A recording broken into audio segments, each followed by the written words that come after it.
and welcome to a big episode of the MinnMax Show. MinnMax is a place about games, friends, and getting better. We're very glad you found us. Thank you for being here. My name is Ben Hanson. We have the full crew together once more. Yet again, I'm joined by Sarah Podzorski. Hello. I'm joined by Vader. Hello. Kelsey Lewin. Hi. Janet Garcia. Hello. And that's the thing. So just remember everybody's voices. If you're just listening to this, just remember exactly what everybody sounds like, so it'll be easier to figure out what's going on in the podcast. So it's kind of like a pop quiz situation. Kyle Hilliard. Hello, memorize this. That's right. Jacob Keller. Happy Hanukkah. And Jeff Marchiafava. That's me, the caboose again. That's right, old Garcia. Welcome, everybody. Thank you for being here. This is the grand finale of our Game of the Year debate, discussion, all this stuff for 2022. This is everything. If you're watching on YouTube, thank you for being here. You can always subscribe to the MinnMax Show podcast on your favorite podcast app. It's not a Patreon thing. The overall outlet is, but the actual podcast itself, you can get right on your favorite app.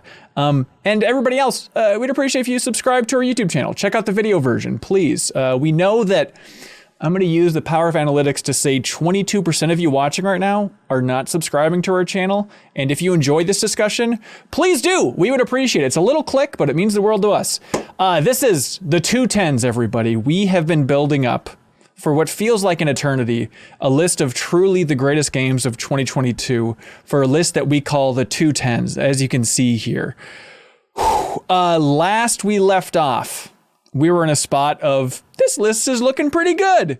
Maybe a couple things we'd like to change before we start really diving in and worrying about the exact ranking, because it's not just a big bucket. We need to organize everything within this bucket. And that's the tough part, really, if I had to boil it down. So for people listening and watching, let's go over the basics here. So right now, as the list stands, unorganized as all hell, mind you.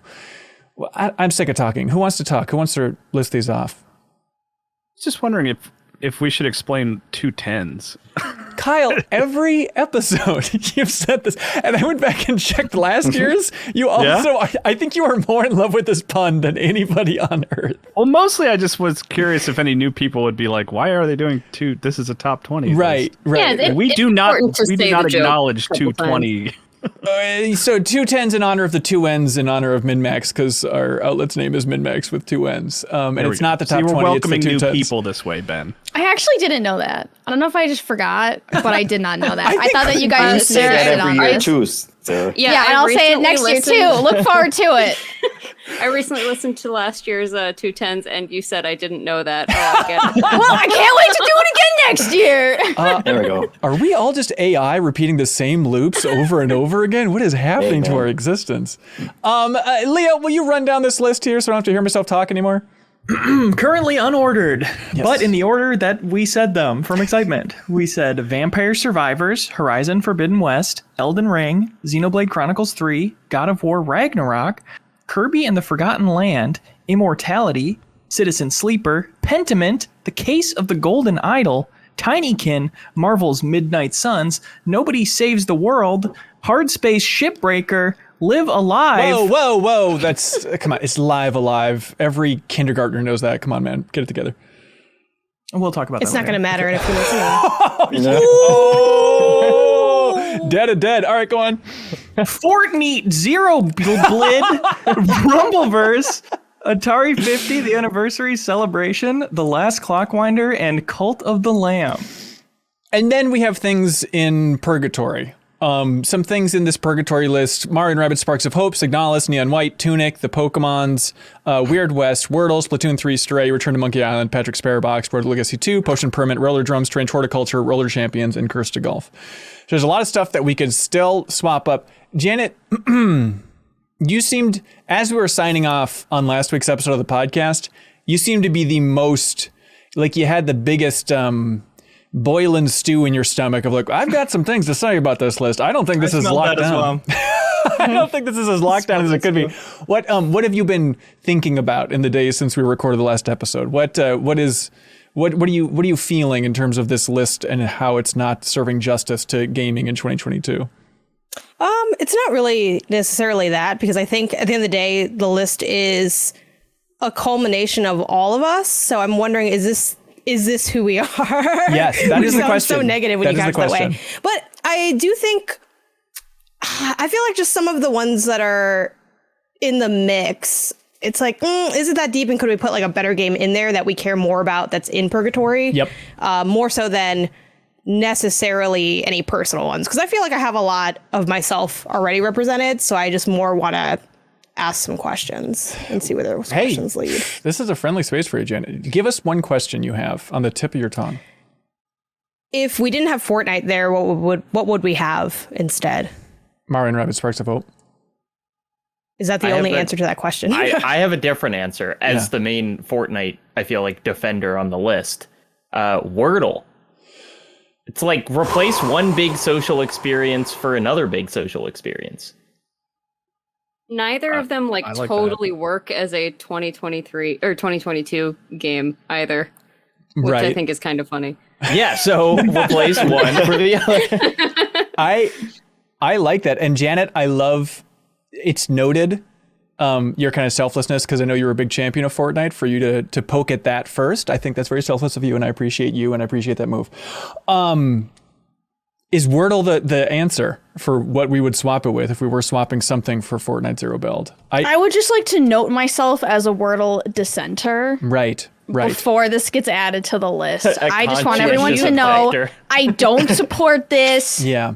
I don't like it. Here's my and question. I'm against it. Noted. Here's my question for you, Sarah. I did like it, and I'm for it. Is it kind of what I call like the Pink Floyd effect of like, we can like Pink Floyd, but Pink Floyd's fans are kind of like, you get annoyed by them. I feel like you're more annoyed by the social consequences of Wordle. Is annoying, right? But I just feel like this is a video game list.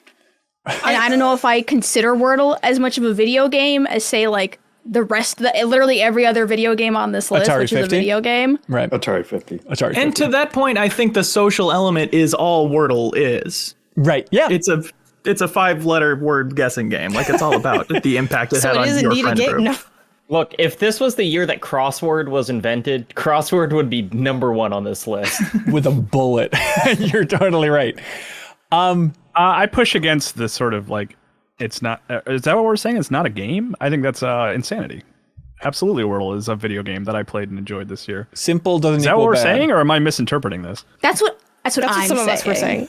That's what I'm saying, is that if you told me to list a video game, Right. Wordle would not come to mind. Mm-hmm. But it's like you interact with it and it gives you digital feedback. Like, it can't be, I mean, that's like, I go to an ATM and I put in my PIN code. That's not a video game. Yeah, Money comes out. Like, I get a currency. That's not a video game. Wait, money comes out when you enter in the amount you want? You have a whole different thing you're using. That's a Mine privileged just says life. error. There's, in a world full of digital experiences, Right. Wordle is not a video game. I feel like this is totally weird disagree. mobile Absolutely. game, like looking down on. It's like it's a game that you play on an electronic device. You can put it on the list. Can we have the what and is when a video people game come for debate? you, just know that I wasn't a part of it. I think Well, it's to that point, I'm curious, Sarah, what would you put if Fortnite wasn't on there? Like, we know you put Wordle, but what would you put? Love to see Signalis move up. I would love to see literally any other game move up. Strange Horticulture, Potion, Pyramid, Mario plus Signalis, Rabbids it Splatoon is, 3. Mario Rabbids would still be better than Wordle in my opinion. I would literally accept anything. Is that better? The bar's on the floor. I'm just wondering, like, what would be a good swap for that? I'm kind of neutral on Wordle. It is a fun nod to the year, but I also think, to Sarah's point, like, while I don't agree with it's not really a game, I just think it's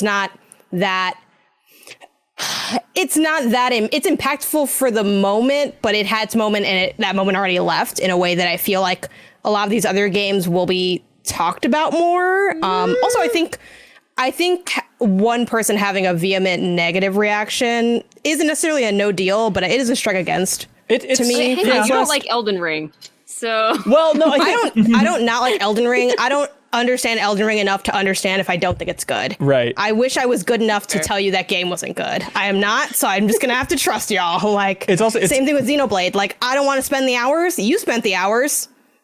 All right, let's go. Y'all did your time. I didn't want to do it. Shout out to y'all. Could be me. do have a hypothetical that might, I don't know, clear this up a little bit. if Pokemon Go came out this year, would that count? Would we be talking about that? Absolutely. Yeah. Absolutely. That's I think just Pokemon the Go is social way better than experience Wordle, too, though. right?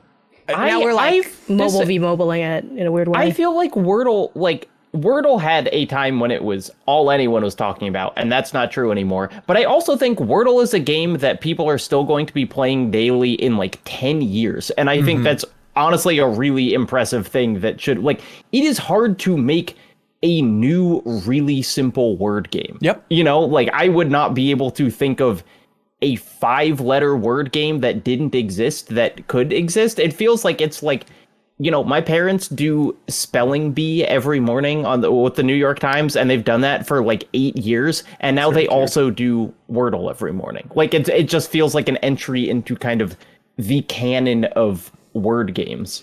I don't think that they invented that, though, did they?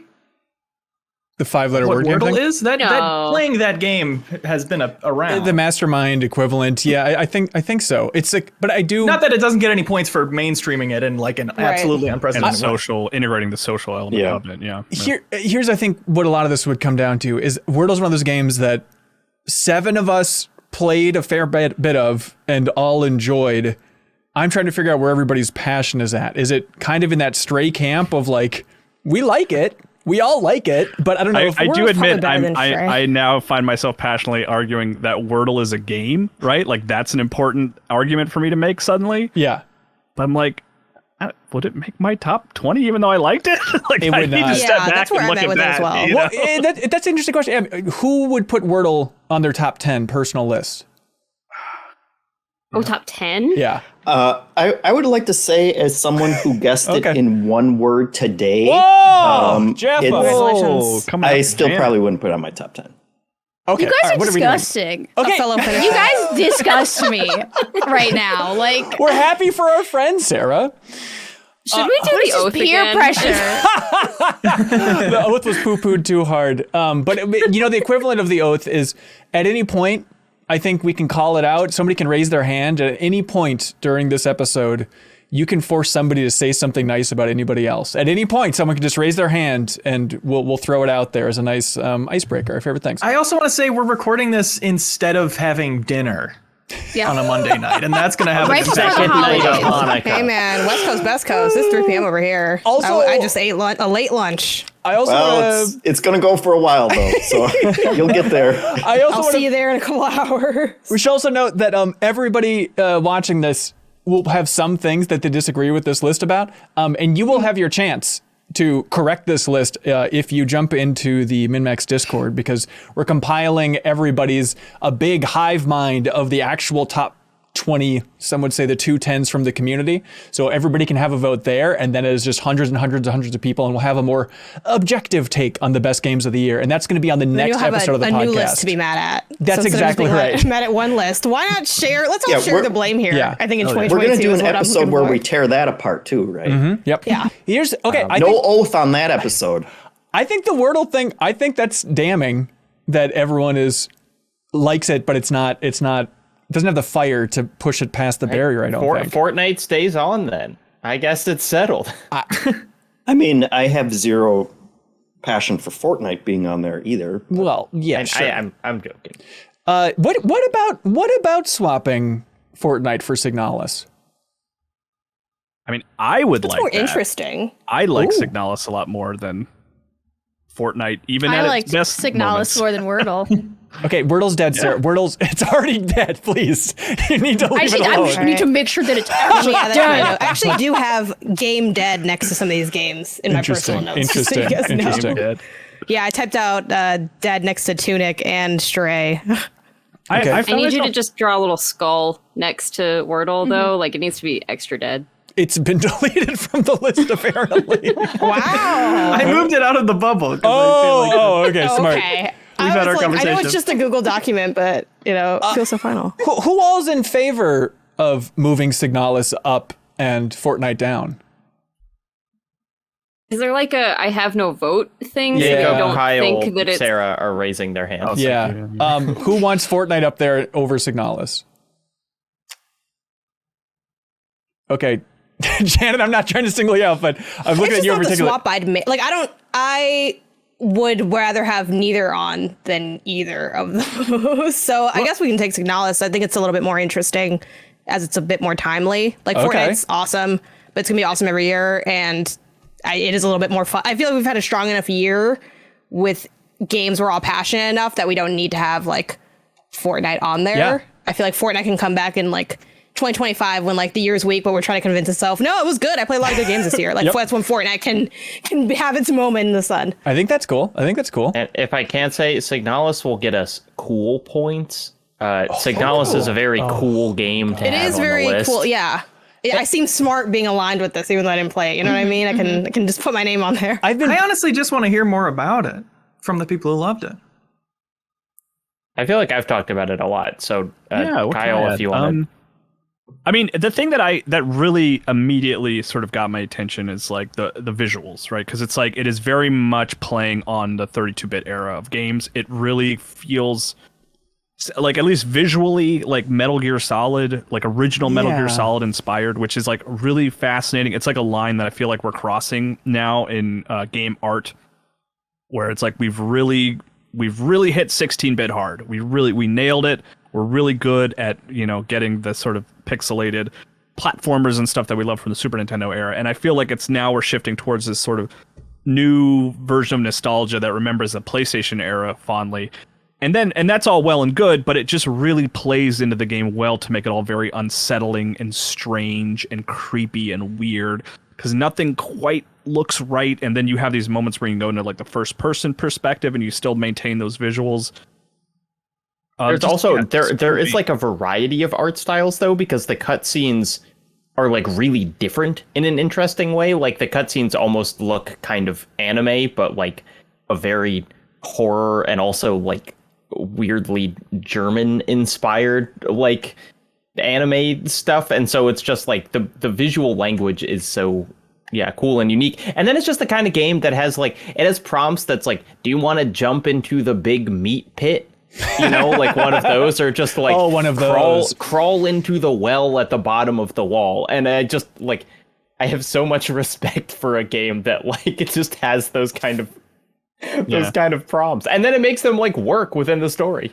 And the sort of core idea of the story is like spaceships crashed, immortal robots sort of trying to like sustain and figure out what to do moving forward, and like even some like time loop shenanigans a little bit. Like it's really fascinating and really cool. And it's like the game more so maybe Tinykin is the only other one where I was like, I'm going to start this thing. Let me check this out, see what this is about. And then like hours passed by and I was like, oh my gosh, I'm going to beat this game like in the next day or two. Like there's no way I'm not finishing this thing. And there's not a lot of games that did that for me this year. I started a lot of games this year. Big year for Kyle for just starting games and not finishing them, but Signalis was one that like I locked into and saw end credits on, and then continued playing because I hadn't quite actually seen the end credits. I thought I did, and I got a lot of DMs on Twitter of people being like, no, you should keep going, and I'm very glad. There's a really convincing fake ending, like not like gag fake ending. It's like you think you have finished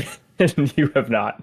Cool. Speaking of kind of that soft ending thing, I'm not going to champion to bump it up, but I will say that I saw credits. I finished kind of the end game stuff in Pokemon Violet over the weekend, and it is truly bananas. Like, those Pokemon storylines in the past where it just goes off the rails in a really bizarre way. This continues that trend in the end game of just telling a story that is bizarre. But even though it's like my favorite chunk of the game writing wise, it also is the worst chunk tech-wise, and so it's like this rickety mess. But I at least want to give that game a little more credit for swinging for it at the end there. I'm not there yet, but someone told me it reminded them of Annihilation. Sure. Well, now I gotta see what's happening here. Yeah, I can. Sure, yes, it's exactly like Annihilation. In honor of Janet's sacrifice for Fortnite, I would like to point out for Jenga pieces, Live Alive is a loose Jenga piece. I'm glad you said this, Ben. Yeah. It's time to take Live Alive out back and let's just swap that out with Mario plus Rabbids. You still win in some way. I'd be happy with that too. I love that too. I mean, I don't love it. I love to have both, but I know it's a weird thing to make it an either or. But I think I'd have a better time playing Mario and Rabbids Sparks of Hope this year than Live Live. Even though Live Live I think is awesome and really cool and bold, but there's still parts that were very frustrating towards the end there. Whereas Mario and Rabbids Sparks of Hope was a smooth drink, a smoothie. I'm not rejecting it, but I do want to restate that I don't like Mario and Rabbids very much, and I think it's worse than the first game. Yeah, I think that definitely brings it down the list a fair bit. It's one of those that I maybe like the most. Everybody else liked it fine, and Jacob Geller was I like it a lot. Like it a lot. Okay. I liked it a lot too. We're part of that weird you and me, Ben. It's like Mario plus Rabbids and what's the other one? The freaking Nobody Saves the World? Nobody Saves the World. Like there we are, right there, neck and neck. Yeah. I wanted to ask, I feel like my weirdo picks are really well represented on here. Does anybody feel like their most passionate weirdo picks are not on here? Is like, would anybody fight really hard for something? Because I would hear taking one of my weirdo picks off. This is a lot about sacrifices today. That's what this is Everyone's about, very Sarah. sacrificial suddenly. Yeah, what do you want to sacrifice? Nothing. Okay. I'm fine. She got her Wordle victory. Yeah. Yeah, she sacrificed Wordle. I fell on the Wordle sword. I'm done. Wordle was never on the list anyway, so it really wasn't that It was that almost big of for a loss. second there. Yeah, Leo, I feel like my weirdo pick at this point would be Live Alive. Mine. I don't know if it's that weird, but when you said that, Leo, mine's like Tinykin. I thought maybe that would be. But that's already on there. Push for, but it's on there, and we all love it, and it's our favorite. Hey, ladies and All gentlemen, right, bunch of normies. is this Good. Are these the 2 tens? Are we looking at it right I now? like it. I'm a I fan. think so. The only funky thing that I have on my list potentially is Patrick's Parabox, but I just feel like since no one else played it and we already have a lot of funky things, it's fine. I played it. I think it's really cool. It didn't grab me the same way as like a Baba as you, but I played maybe like 2 or 3 hours of it. I think it's a really cool puzzle game. I just wasn't quite that fiery about it. I played through the full demo. Like I completed every puzzle in the demo, and I felt like I got, sadly, like my fill. I was like, okay, I got it. I don't know if I want this to get much harder than that, you know? Yeah. But a cool game. Like absolutely glad to shout it out for sure. Ben and Kelsey, because I feel like you are both the champions of both these games. Atari 50 over Live Alive? I would, yeah. It's tough, but I kind of think so. Yeah. I mean, Cool. they're incredibly different, obviously. So it's a little hard to compare them, but Live Alive has existed before. I guess all these games have existed before, but not in this. I don't know. I will reiterate what I said last week and the week before, which is just that like Atari 50th is more like a work of art than it is a video game. But as long as we're all cool with that, then I'd love to keep it on. I thought you were going to bring up Pick Pack Pup, Jacob, which I also saw as a weirdo pick down there in the in That's the my only dredges of weirdo society. pick that's not on here, but like I don't know if I should be fighting for that super hard. I'm feeling good about the 2 tens. Yeah. Are we gaveling this sucker? Close the gates. Seal the gates! Chunk, chunk, chunk, chunk, chunk, chunk, chunk. Here we go, everybody. God, you're nerdy. You came to the right podcast. Please watch the everybody. video version where Ben hits enter 5 times on a Google document. By the way, I've been meaning to ask, speaking of being nerdy, what do we do with these cool points that we get for putting Signalis on the list? Can we cash those in somewhere? Because I've been meaning to cash those in my entire freaking life. For 3 mean comments in 2023, you can reply rudeness deflection, and then it doesn't enter your brain at all. You don't have to think about it. Awesome. That's great. We're going to need it for these videos. Okay, here we go, everybody. The list that we're organizing now is Vampire Survivors, Horizon Forbidden West, Elden Ring, Xenoblade Chronicles 3, God of War Ragnarok, Kirby and the Forgotten Land, Immortality, Citizen Sleeper, Pentiment, Case of the Golden Idol, Tinykin, Marvel's Midnight Suns, Nobody Saves the World, Hardspace, Shipbreaker, Mario plus Rabbids Sparks of Hope, Rumbleverse, Atari 50, the Anniversary Celebration, The Last Clockwinder, Cult of the Lamb, Signalis. What a list. What a list. Kyle, who do you think has spoken the least? During Sarah. Okay. In general. She was very adamant about Wordle, but I feel like she's been... What? Sarah and Jeffem, they're going at war at each other. Okay. Sarah, Yeah. what do you feel like is off on this list? What would you feel like you want to move? I think what's where? off is that Elden Ring isn't number one. Okay, maybe we should say cosine. Maybe Sus. okay. Okay. Maybe we should start with the. Okay, here's No, you asked, Ben. You asked and I delivered. Sarah. I don't know what you expected. If I may, I'm realizing I think a better strategy, and I think what we did last year is We can knock this out in 1 hour, Ben. what's the fun in that, Sarah? I know. Put Elden Ring at number one. Hold your horses here. We might have some. What about this? What I think this worked better for the last couple of years is the 2 tens.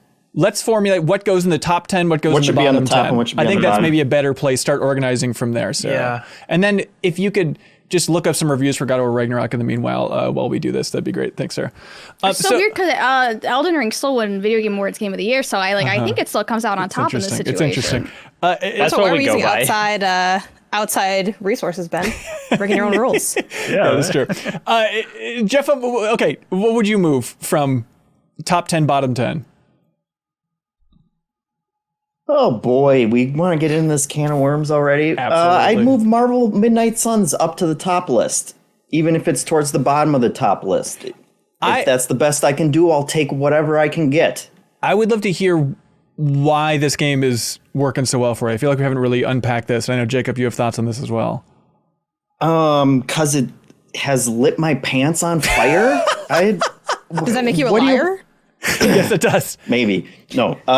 It's, it's not just that Firaxis has done what it always does, which is like just focus their Eye of Sauron on a genre and then make the most polished, like highly produced version of a strategy game, which never gets that kind of love or treatment it ever gets. But it's the fact that it has done it differently and created a new, like, take on a genre that I wasn't expecting and that I didn't know that I needed so much in my life. Like I love deck building video games. I play like even like the cheapest knockoff versions of them. Like I have one on my phone called Rogue Adventure. Is just like the most generic crap that I probably put 30 hours into. It's a genre that works so well for me, and I have played so many of them, even when they're derivative of other versions of that. And in my wildest dreams, I wouldn't have expected going into this one for it to feel so different from other deck building strategy games. Yeah. And I think one of the things in the conversation that you guys had on a previous episode that Jacob pointed out was it feels a lot like it kind of captures the same excitement and feel of Into the Breach, which I would probably count as my most favorite strategy game. And I think it nails that feeling of like it takes out any kind of slog or any kind of downtime in a strategy game. You have those turns in like an XCOM where it's like, I'm just going to move halfway and then everybody's going to get under cover and we're going to go into Overwatch because that's the smart thing to do. Yeah. Or fights in like Slay the Spire where it's like the first 10 rounds or whatever just don't really matter and you don't really care. You're just kind of building up. And in this one, every turn is here's this calamity and figure out how to fix it. Or at least minimize the best that you can. And then once you do that, we're going to add more people. We're going to shift around where everyone is and kind of give you a new board set like Into the Breach. And then you have to fix that one. And like every turn is super interesting, super crunchy. I can sit there for like 10 minutes longer than I should be just trying to figure out how can I quote unquote min-max this situation. And like every turn feels like an achievement. And then it's the next turn, and they somehow do that every single turn in every single fight. I know you guys complained a lot about like the amount of story and the amount of dialogue, and that's like certainly true in those first opening hours. And I feel like there's certainly a lot of onboarding. I feel like that gets better as you go on, and it's also I think the game doesn't convey like how much you can opt out of that if you don't want to. Like you can get back from a battle and you can just go straight to bed and you don't have to talk to anyone, and you get up in the morning, you get your bonuses, you go straight back to the war table. Now that's and you being do, a part of a team I can get on board with. It is. Like, I think we've all kind of been trained that if someone has a dialogue bubble above their head, I have to talk to every single person every single time, and that can feel like a grind in this game. But I also like what they're doing with the characters in the story. Like, I like that part of it exists. Like, it's more comic book Marvel than, cinematic Marvel, which I appreciate. It's way wackier and goofy, and in some ways it just kind of feels innocent it feels like a 12-year-old came up with the premise for this game of like, what if you got all your favorite superheroes and you went out and you fought with them, and then afterwards you were all in a house together and you became friends and you did yoga with Blade and you gave gifts to Ghost Rider, and like it's goofy in a way that still feels good for 2022. Like, I'm still in that mode of, give me stuff that maybe feels a little naive and probably feels cringy to some people on the internet, but in a divisive world, I kind of like that, and I will happily, take those goofy. They're cool versions of the characters. It's like, we've seen Wolverine a million times, but it's like, this is a cool version of Wolverine, and Blade, who is a character that, like, since I don't read the comics, I have like almost no exposure to other than the old movies, and now it's like, oh, Blade rocks. Like, I want to talk to Blade all the time. Jeffem said almost everything that I would. I just want to say, it took me 40 hours to roll credits on that game. It is the only game this year that I have immediately started playing New Game Plus for. Wow. Like, I'm just back. Hold on, even Elden Ring? You didn't do Game Plus right into Elden Ring? I mean, I made some new characters, but I Right. Yeah. It's fact checking. Leo, I remember you were saying you hated Blade. No, I remember you were cooling on this game. No, what I said was I could defeat him. I see. I only played this game a few hours, and it sounds like it gets better, so I guess I'd like confirmation on that. But the Marvelness really was rubbing me the wrong way, and I feel like what the problem is when Marvel things have so many characters in them, and they're trying to appeal to every player who may have never heard of them before. So there has to be a quip every line, and every quip has to be about some surface level thing, about like what they're wearing or what their weapons are. It always feels so basic. There's a early fight against Venom where it's like, what's a symbiote? And then Iron Man's like, well, you're talking to a alien, a robot, a dead god. And it's like, so annoying. Yep. I screamed, I hate this game at the moment. Yeah, I was We're listening. that point of the day. All right. Yeah, there early. I was listening to an interview with Jake Solomon, the game's creative director, and he said something that was like, this is the problem. It's the worst advice I've heard in a long time, where he said that Marvel told them when it came to writing the game, and he said this like as a good suggestion from them, but I realized like, oh, this is the problem with the game, is I guess early on, Marvel told their story team like, well, the thing about Marvel characters is I should be able to cover up in the script who's saying this line, and based on every line, I should be able to tell who the character is. Which, like, no, that sounds like a terrible strategy, because you're just trying to inject as much obnoxious personality into every line as possible. Ends every sentence with, and I'm a vampire. That's what it feels like. It's like Tony Stark doesn't have to be the most Tony Stark MFer every sentence that leaves his mouth, and that is what that game feels like. At least, again, early stages is where I'm at too. To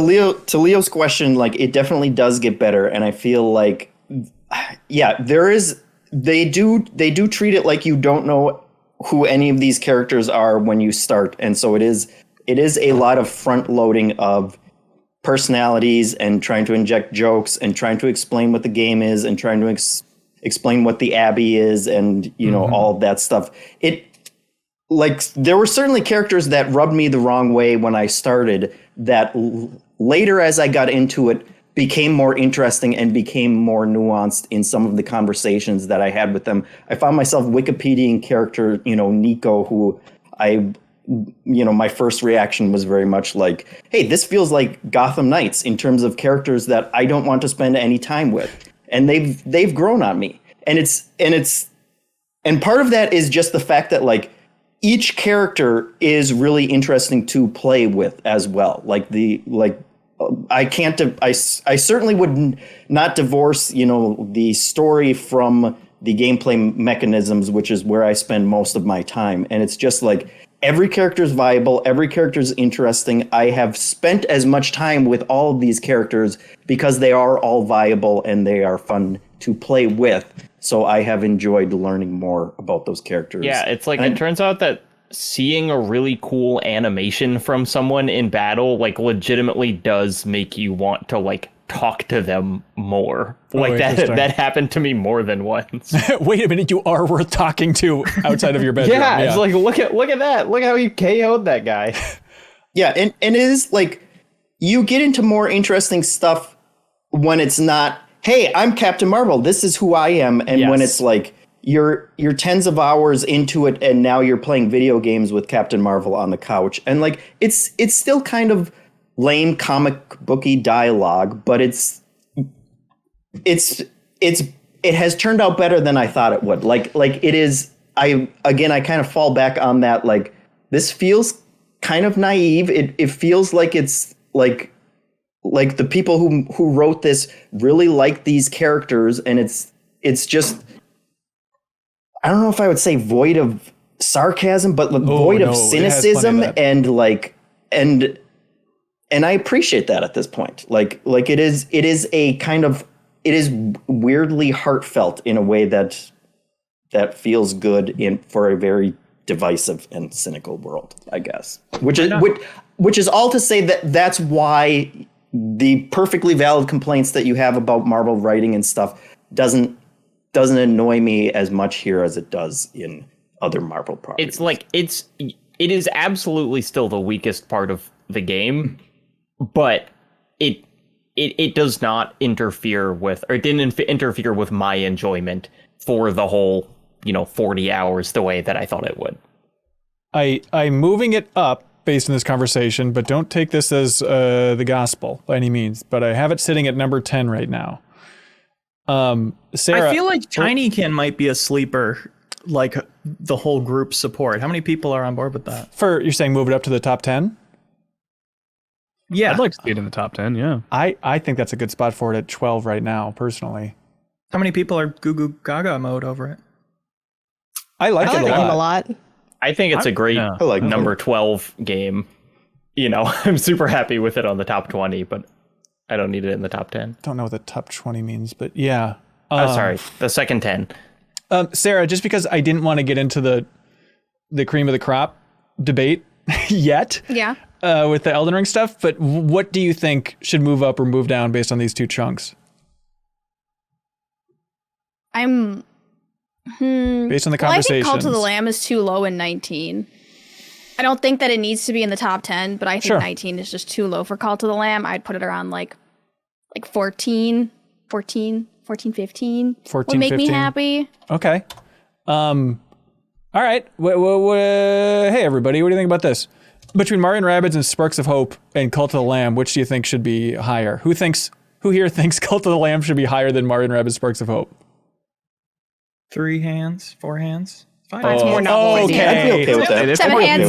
All the hands except Ben's hands. I just watched you all cave. Mario plus Rabbids is good, but it's more I rank these personally between good and how interesting it is, and I feel like it's the best, least interesting thing here. There might be something to that. I think there might be something to that. Hang on. Janet, I think that's correct. I've run the numbers. That actually is correct. Yeah, okay. Kyle, what would you... Tinykin, you want to move up? Seem like other folks are happy. Yeah. What else would you move? Looking at it. It was Sarah, you were the big Case of the Golden Idol fan, right? Yeah. Yeah. I already got booted out of the top 10, though. Yeah. I mean, there's a lot of good games in that top 10. And Case of the Golden Idol is... I feel like I need... You talked about it last week. Yeah. This is too much of a shorthand, but I'm curious, on your personal list, where do you think Case of the Golden Idol is going to land? Just trying to get a sense of where you're at with this thing. I have it at 5. Okay. I think it's a pretty good spot right now. It's sitting at 11. Okay. But you should all play it anyways. Yeah, that's the point of the podcast. Yeah, I have it on my list to check out for sure. Yeah, you know, like I like Tinykin's high on my personal list. I really like Tinykin. Like it's maybe like 4 or something on my sort of personal list. But like, I don't know if my excitement for it outdoes Leo's Pentiment excitement or Jacob's Citizen Sleeper excitement or Immortality even. So maybe I should just be happy that it's high in the second 10 there. That's what I was looking at too. Thing experiment we ran last week, which was like whose top 3 is not in the top 10. Does anyone have a top 3 not in the top 10? Nobody Saves the World. Hardspace Shipbreaker. But I also feel like the second 10 is like where singular loves exist, and all the top 10 right now look like multiple people love them, except for maybe Xenoblade.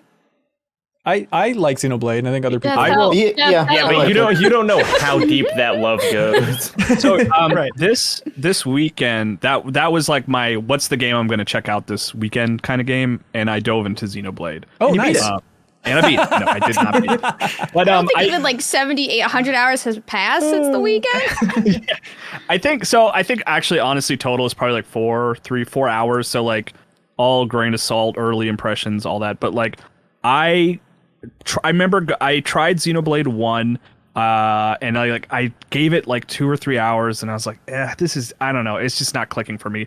I gave Xenoblade Chronicles 2 like 10 hours and that was a grind. Like I was like, I should have quit like 2 hours in. I don't know why I pushed myself that hard. But this one was like when I wasn't playing it all weekend, I was like, I want to get back to that. Like there's something about it that's clicking with me. It's like the premise, super interesting right off the bat. Like really fascinating premise of just like everyone lives 10 years and what that means for that world. Like that's cool. But then also, I don't think they really made any major changes to combat. But like it is just, I think they made enough little changes that like things are just working for me now. And I'm really getting into the like, you know, moving around characters like enemies and like hitting them with this attack on the side and this attack on the back and like setting up those sort of dominoes to knock them over and then execute a really powerful attack.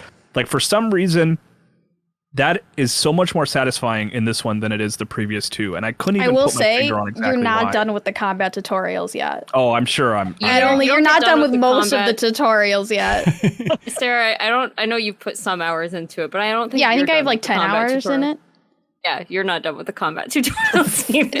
That's like I love the story too. Like I'm with Kyle. Like the initial premise is amazing, but then they just layer tutorials. Because I guess with Xenoblade Chronicles 2, like people didn't know enough about how to play the game, and they keep like overcomplicating everything in the game. In my opinion, like that's just my one complaint with Xenoblade. It's like they won't just like let me be.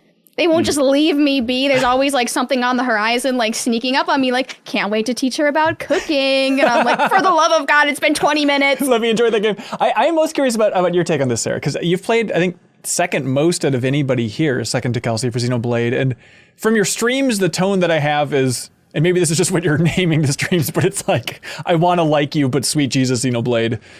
What is your take on this thing? I mean, that's just like my issue with like most JRPGs right now. I love JRPGs, but just like the amount of tutorials, like it has everything in it. It's got combat, it's got crafting, it's got gathering, it's got eventually I'm assuming I can just start a real estate empire at some point in the game. That's not in there. But like everything in the kitchen sink is in this game. Like they literally threw the kitchen sink at this game. But do you like it? Just like, I don't know. Right. I quite frankly haven't figured that out myself. Mm-hmm. I mean, the point I guess that I wanted to make, just sort of jumping off what you said about Sarah's streams, is like the I want to like you. I've been wanting to like Xenoblade since the first one, and this is the first time I think I do, and I will continue playing it voluntarily. What a ringing endorsement! A glowing review. That's right. Almost all of the positive stuff that I've heard has been about like how cool the story is. Kelsey, after like 70 hours, are you like really into the combat and like the gameplay loop, or is it mostly like the story keeps being really cool? Yeah, well, the one point I was gonna make, just because I agree, it's a lot to learn, and it's a lot of tutorials, and it is like learning new systems constantly is not that fun. But because it's such a long game, you will be thankful for it later because it gives enough variety to like keep that interesting throughout the game. It's not, I mean, you know, by hour 80 or whatever, it's not that fun to like beat up a small group of whatever enemies, but the bosses are still very, very fun. And like the systems continue to get more and more interesting, mostly because this game has like class changes and stuff in it. So you can kind of be like building, you know, if you rank up a class high enough, then you can like permanently have this ability, but now it's attached to this other class. And it's very just kind of like, I don't know, it's not exactly like a Bravely Default or something, but if you've played that, you know, you kind of can see where that might get interesting, just kind of stacking and mixing and matching different classes and different abilities and different like ways of going about it. So yeah, I would say the combat is still interesting, even like 80 plus hours in. Kelsey, you seem like a very logical person. You seem like a calm and reasonable person. Heart of hearts, if you had to predict where Xenoblade is going to land on this list, where do you think it's going to land? So I mean, it's my number 1 or number 2 of the year, because I also really love Elden Ring, but I will never finish Elden Ring. So,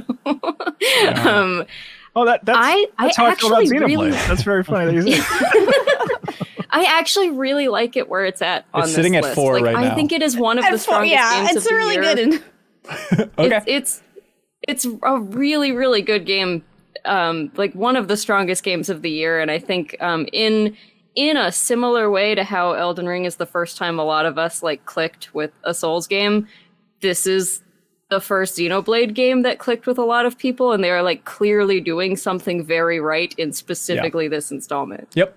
Yeah, absolutely. Cool. This bottom 10 to go back down to the weirdo bin. One that we haven't talked about really or unpacked in a big way is what's sitting at number 13 right now, which is Nobody Saves the World, which is Sarah, what is this? I'm gonna get a little shot, and whenever you try to force Nobody Saves the World on me, I'm gonna take the shot. I'll be dead by the end of this stream. It's the first time we really are talking about it. This entire No, you keep trying to slip it into conversations. How dare you? You keep bringing it up. You're like, hey guys, really funny, and Nobody Saves the World is really good. Sarah, I'm doing nothing but having a discussion about it and offering to slide it down the list, if anything. But this attitude is making me want to reverse my course. Are we set on these as the 2 tens, like at least the content of them? No, I mean, if you see something you want to bump up or bump down, at some point we should probably talk about Nobody Saves the World. Was where I was coming from, but what are you thinking, Sure, Janet? but like, are we done with that big? I feel like that slice, getting that out of the way is. I'm happy. Is anyone unhappy? I think that's good. For just the buckets of the 2 tens, what's where? Yeah. I like it. Janet, does anything look weird to you? Not really. I feel like that the 10 spot could go to anything. Like, if anything, maybe like the 10 spot could go to something else. But I don't know if anyone's more passionate. Like, I did a mock version of this, like on the side, and I put like the last Clockwinder there just because it sounded really cool. But I didn't. Yeah. I didn't spend time with either of those games, so I don't know what to put it as. Everything else seems accurate, though. I feel like that represents like the highest passion we have as a group. I like the 2 tens unranked as they stand now. Sarah, have I told you the good word about Nobody Saves the World? Did you start playing it? I'm trying to remember. Yes, I played at least a little, like 5 hours of it. Okay, all right. And I'm guessing you had a fine time? Yeah, it's fun, but I don't think it's like memorable. Like, I walked away from it kind of like, nah. I liked being like a unicorn mermaid for a little bit, but yeah, hell yeah. I feel exactly the same way. I played like 8 hours, and then I was just like, well, I know what this game is going to be for the next another 8 hours. You know, who knows how long. It's just like, I got it. And then I didn't want to play anymore. It felt a little achievement simulator to me of like what you're doing is quite simple, but you're constantly being told that what you did was cool and now you get a new thing. And I think normally, you know what? Take it off the 2 tens. I disagree. I think normally 2.5 hours. I think normally that type of Unlock-a-Palooza rubs me the wrong way, but for this one, just having that action RPG where there's always just that little tease of, okay, if you just do this move 4 more times and you unlock this, and then unlocking this character's abilities just leads to more and more possibilities as then you can remix and remap. Okay, now the bodybuilder's abilities you can bring over to the mermaid, and now the horse can be part rat, and just increasing the tools for mixing and matching those characters and those builds. Like it worked on my brain in a way that few games have. Like legitimately, I know it was in January, it was so long ago, but I was more compelled to keep playing this game late into the evening than any game since Stardew Valley. Like it has been a long time since the game just like clicked with my brain in this beautiful way. And that seems to be the conclusion for this game. Is a lot of people are like, oh, it seems like a kind of cute little action RPG. This seems all right. And then for some people, it just burrows in. I think, Janet, I think it also... Ben, I'm sorry, you're talking about Vampire Survivors. Oh, Yeah. interesting. Easy mistake. Oh, you mean the number one game on this list currently? That's interesting. It should be Elden Ring. Interesting theory. But I mean, it was a game that as I was playing, I was already just daydreaming, but like, God, I can't wait for the frickin' sequel to Nobody Saves the World. Even though I haven't finished this first game. Do you think you're gonna get that? I don't know. I loved it so much. Janet, what was your experience with that game again? I also love that game. I just like to let you do your thing and watch everyone just disagree while I stand beside as if I don't agree with you. But no, I mean, genuinely, I think it's a great game. I was shocked that more people didn't see it the way that you and I had, because I thought, yeah, it does have a lot of that sort of predictable design, I think, with the kind of achievement style. But I think in that game, it totally works for it. And it did push me to do combos I otherwise would not have. And in that, I discovered new methodologies that I wouldn't have discovered otherwise. And I think that's when that design choice is at its best. And I feel like in Nobody Saves the World, that's what it was. I will say it gets a little bit difficult and grindy at certain points, which I didn't feel because I played it co-op. So it was a lot easier for me to progress. But I do think I would have hit more points of frustration had I played it alone. Ben, I know you played it alone and you were kind of fine with it, but that was probably my only concern going into it. And it's also very funny. I feel like this is Drinkbox's most underrated game because for some reason everyone's like, oh, it's so much worse than Guacamelee, whatever. I think this is the best thing they've done by a significant margin. Most I've enjoyed personally. their games, yeah. I adore this game. That being said, I think that I would actually put it a little bit lower than what it is because I feel like there is more excitement, passion, and also from the game perspective, innovation in a lot of the other titles on that second 210. Yeah. That phrase didn't make any sense. The second 10, right? Like personally, I'd put The Case of the Golden Idol, Tinykin, Coastal Land, even Mario plus Rabbids above Nobody Saves the World. I think Nobody Saves the World is the second best, least interesting game in that kind of category where then it shifts for me where I put other ones that I think are interesting choices, but maybe not super fire games to me, stuff like Rumble vs. No Offense, Atari Collection. Like that's kind of that. Some people really like it and I feel it and it provides like a genre balance and I think a cool representation of the group, but the game itself I'm not in love with. So Nobody Saves the World is like right at the bottom of that, the top of that, but at the bottom of everything else. I think you're right. So it's at 16 now. Yeah, that's where I have it on. We can move Rumbleverse to 20. I don't know how it got there, to be honest. Oh. Your passion, Atari your at soul 20. passion. Interesting. To be honest. I wouldn't do that, Janet. I think that's kind of sacrilegious. I put it at 50. Jacob, I'm curious, since you are a champion of both Last Clockwinder and Signalis, coming in at 18 and 19 right now, how does that look to you? Honestly, fine. Last Clockwinder above Signalis? Think, Last Clockwinder is as Leo and I talked about last week, the kind of token VR game on this that's like, it's really cool. It's doing things that you've never seen before in a video game. It is a VR game that two of us have played and still does kind of have all of the bad things that you can say about VR games. Like they're still present here. And then Signalis is just, a little weirdo that I like. And so like having, I think it's fine. Like, I think it's really cool that it's on the list. Like, that's my personal victory with it, and I don't need it to be higher than that. Leo, you played both. Well, which two? I know you're. I don't know. This isn't fair. What I'm looking at is Hardspace, Shipbreaker, and Cult of the Lamb. Cult of the Lamb is one that certainly a lot more people played, a lot more people like.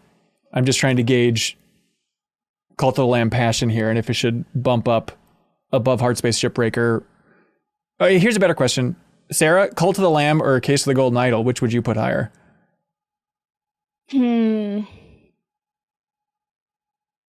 This is tough. Ooh. You put me in a tough position of killing both of my children. You don't have to kill them. You can celebrate both of them, but one of them is clearly better, just like real children. You're just ranking your children. Yeah, normal everyday activities. Emotionally, like That's all we got. I want to go with like the Case of the Golden Idol.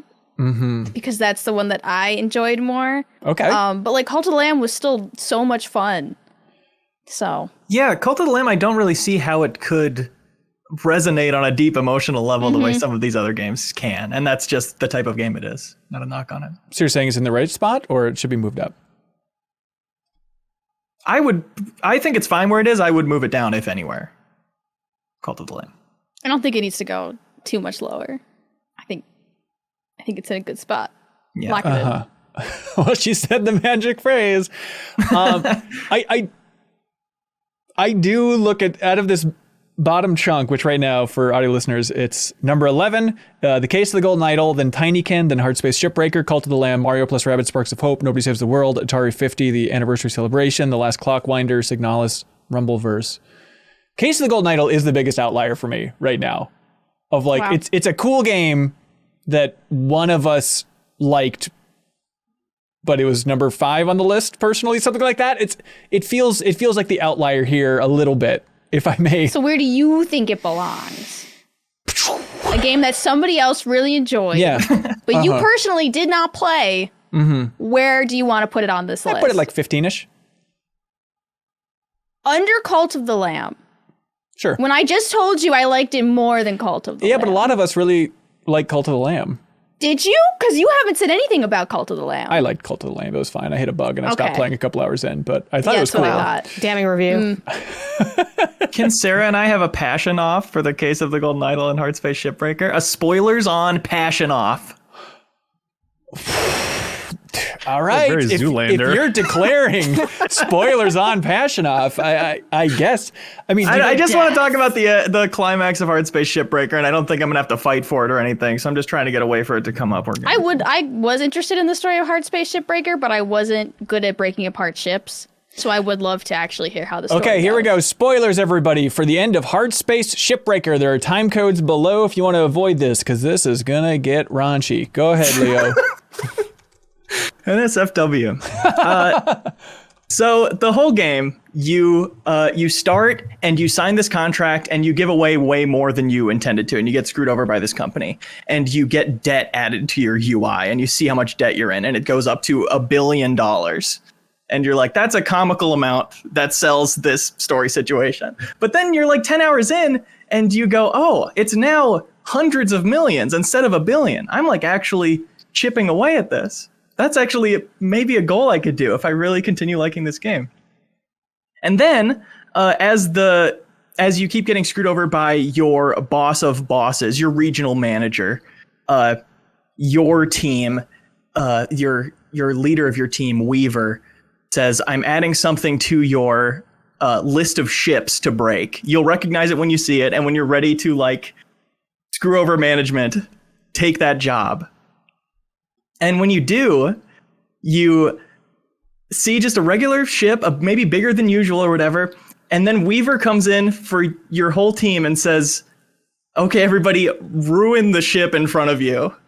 And it's like you're spent this whole game carefully taking these ships apart, doing it perfectly according to code and safely, and putting them in the proper spaces. And as you get that order, and as your regional manager is like yelling at you not to do it, you realize like, as good as I've become at taking these ships apart carefully and properly, I am twice as good at just ruining them, and I'm twice as fast at doing it. Like, you know where to like get to the reactor and just detonate that and split the ship in half.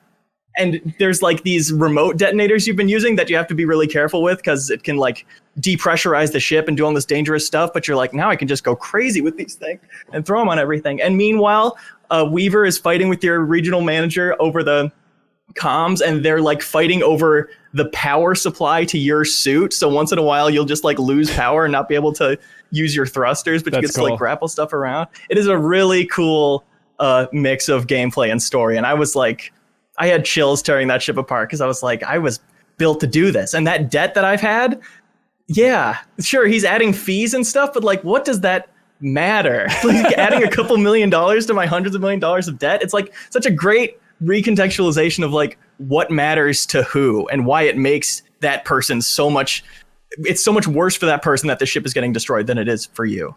Yeah. Love it. End of spoilers?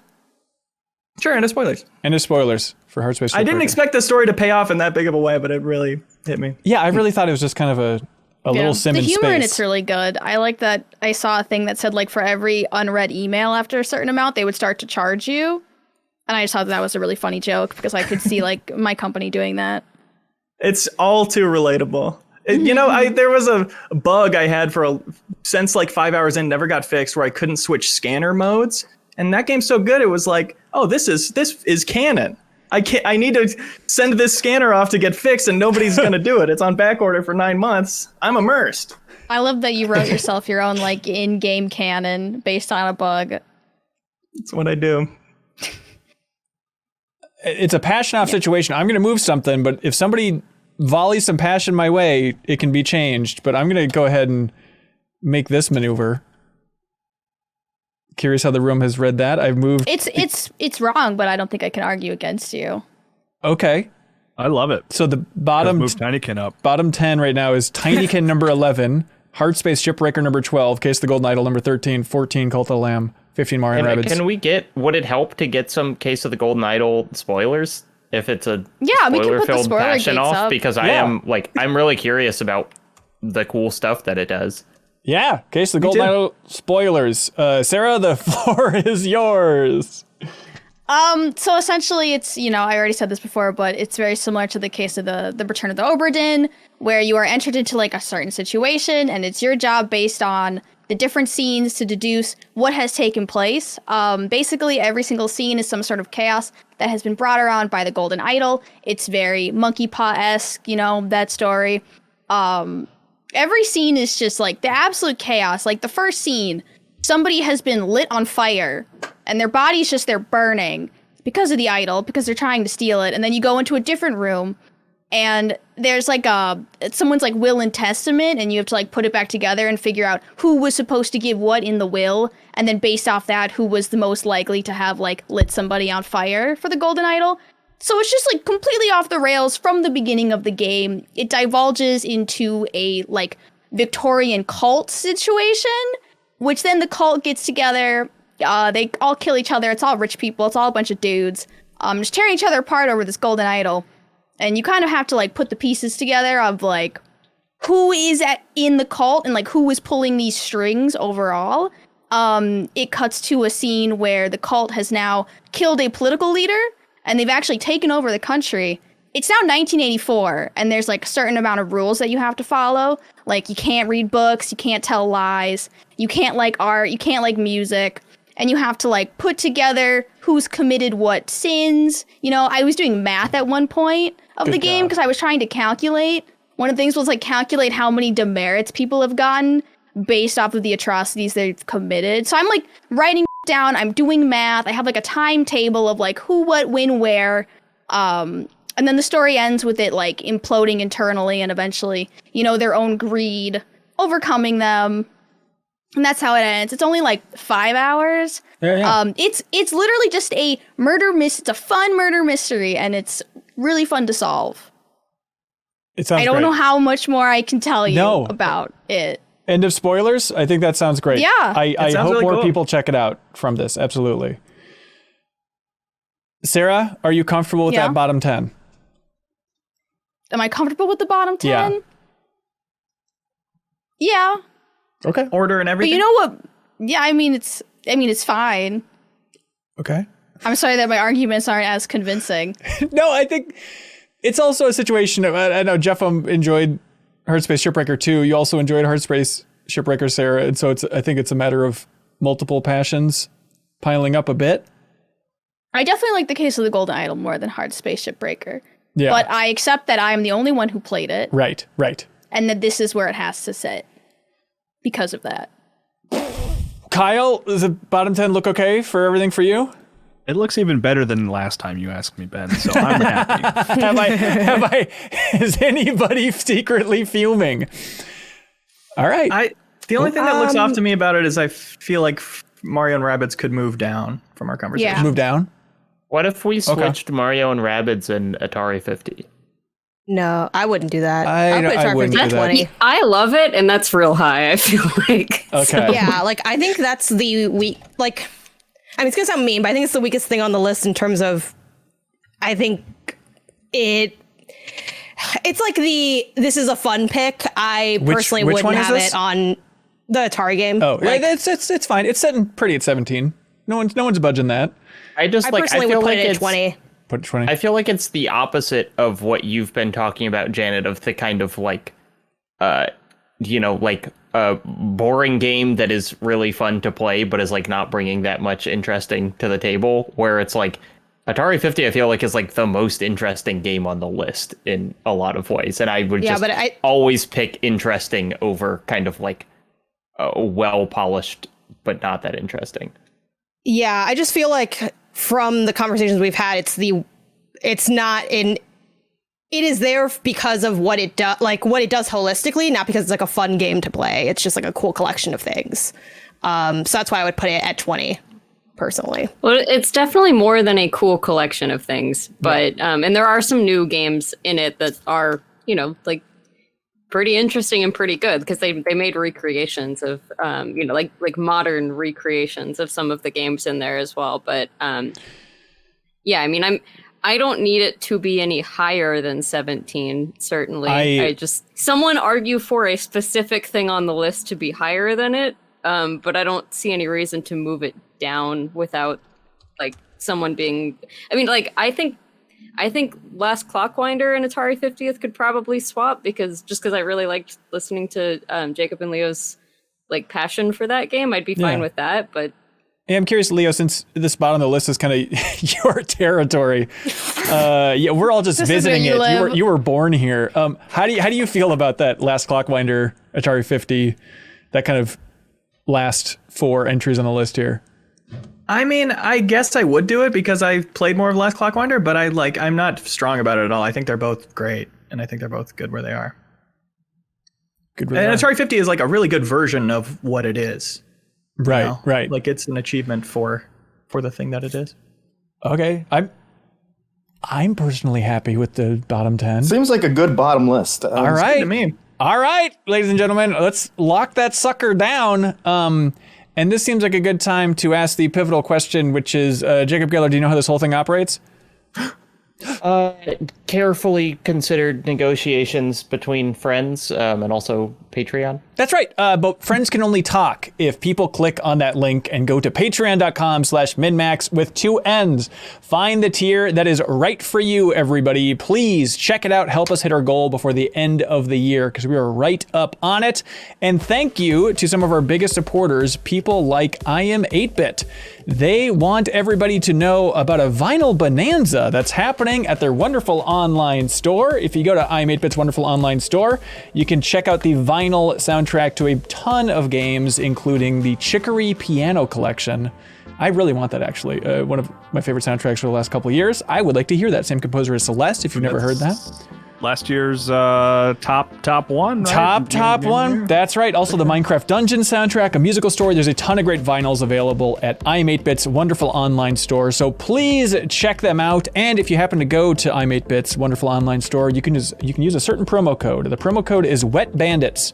No space, Wet Bandits, and you can get 10% off of everything that's under $100 in that store. So help support them because, again, they have supported the MinnMax community in a huge way. They have shipped out hundreds at this point, hundreds and hundreds of gifts to the MinnMax community from their store. Everybody who supports us on Patreon submits a question over there on Patreon. And then we choose the winner each and every week, and I Am 8-Bit will ship that person a prize. And so pay them back by going to I Am 8-Bit and checking out some of their online stuff and using that promo code Wet Bandits. All right, here we are. The top 10 right now, it's sitting at Vampire Survivors, Horizon Forbidden West, Elden Ring, Xenoblade Chronicles 3, God of War Ragnarok, Kirby and the Forgotten Land, Immortality, Citizen Sleeper, Pentiment, and Marvel's Midnight Suns. Great. See you next year, everyone. All right. Thanks for watching, everybody. Be good. Have fun. Let's go. The fake ending. What is the most egregious is maybe the first That Elden question. Ring is at number 1. Obviously. Yeah, I think I just feel like it's I know, silly Ben, to be I know you like, want us to oh, fight who's about to say it. what it'll be. Here's Or do you want to save the Elden Ring discussion you want us to really be excited about it later, I guess, right? So, yeah, it's podcasting 101. Do you want Kyle. to put it? Do you want to put Elden Ring in spot 10, and then when you say what's Yeah. egregious, we can all say Elden Ring and move it up a spot? I'm going to move Elden Would that Ring make you feel to better? 10. It would.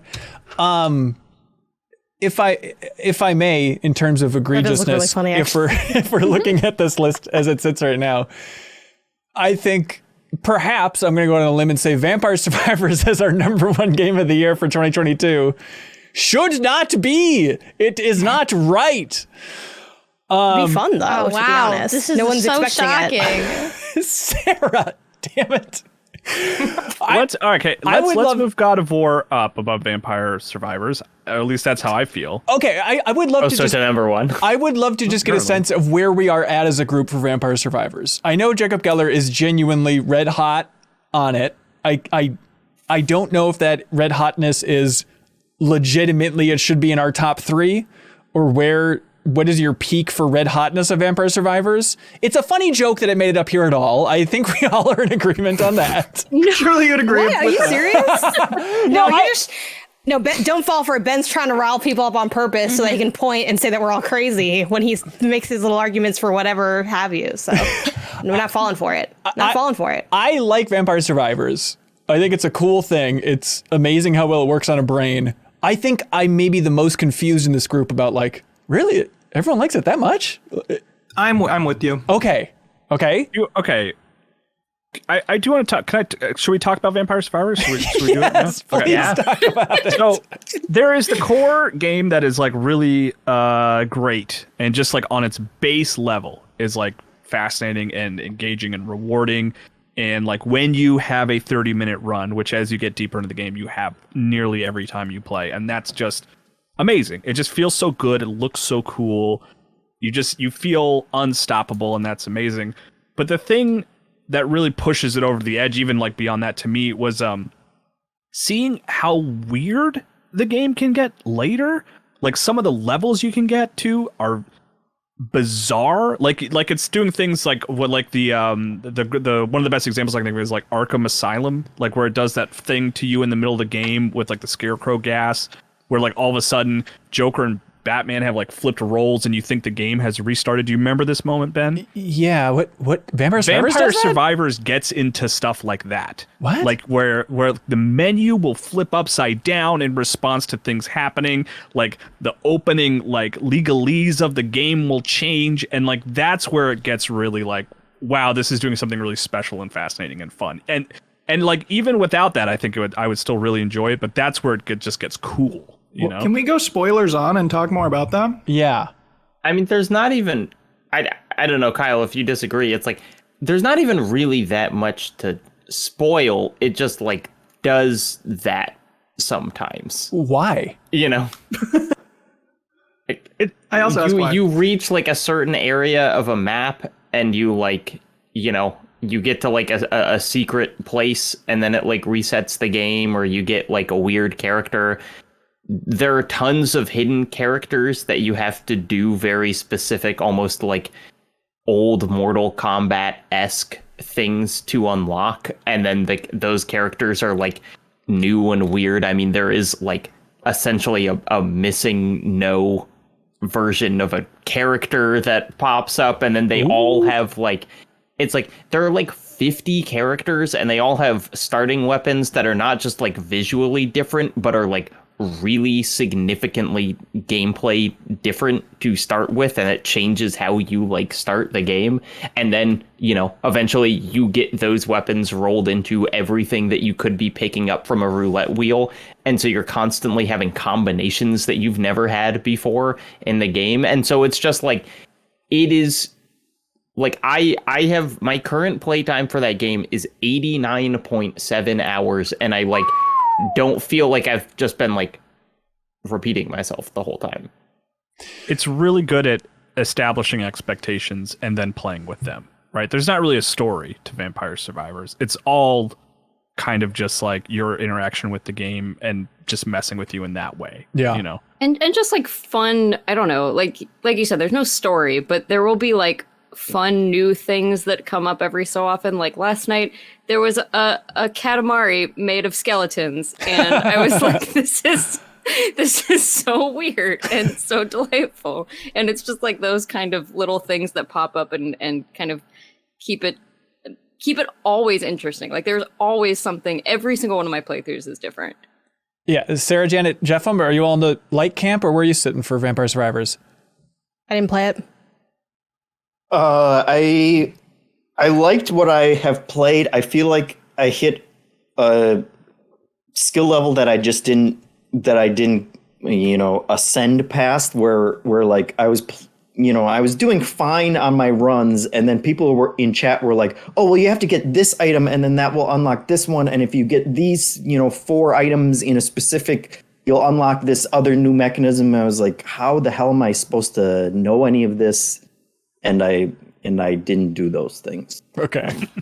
But for what it's worth, I'm not like, I haven't put a crazy amount of hours into it yet, and I'm not looking things up, and I'm just kind of like letting things unlock as they unlock, and I've been unlocking things like very frequently, just kind of playing like in one normal. of the updates, maybe around the middle of the year, they added a grimoire, and so you don't need to look up item combinations anymore. Like it just tells you in the menu, when you get this weapon and this secondary ability, they will eventually combine. And so that was around when it came out.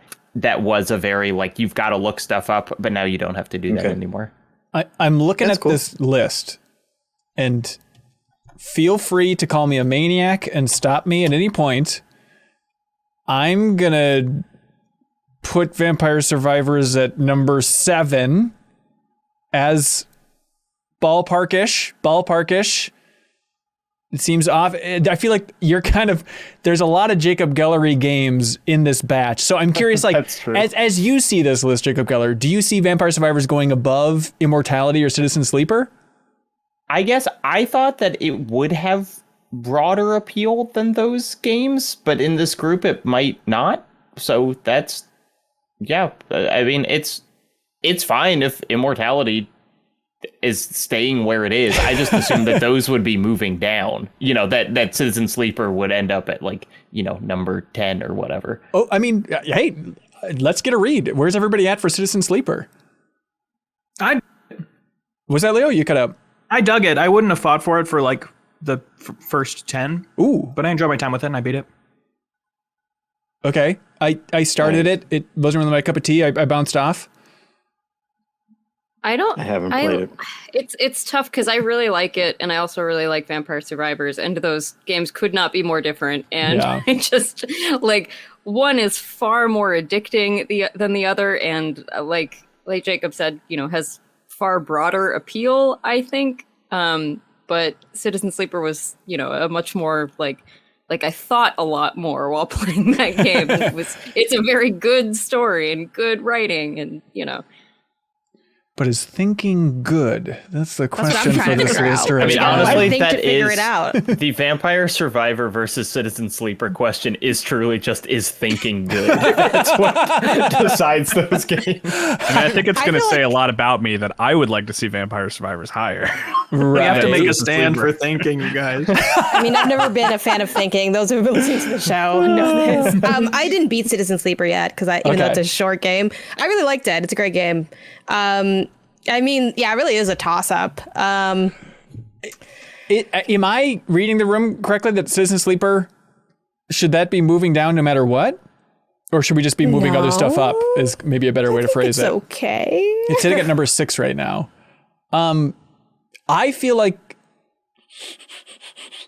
is Marvel's Midnight Suns, it seems like that's a decent spot for it, sitting at number 9 right now.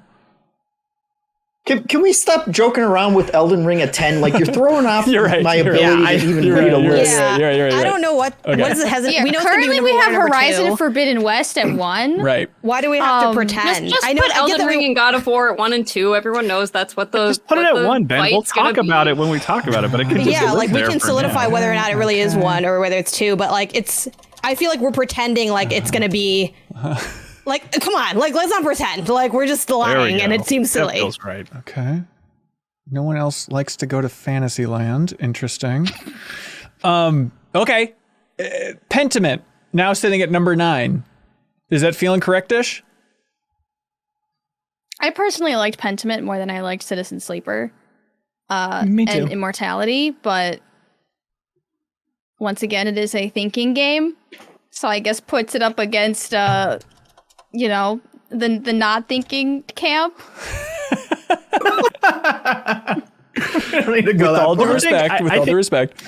I'm weirdly going to sort of bring it up and hope that maybe you take the ball and run, Sarah. But like the art direction of Pentiment is like really fascinating and interesting. Yeah. I mean, I get, you could, take that ball It's and run really as well. beautiful, the choices they made to tell the story.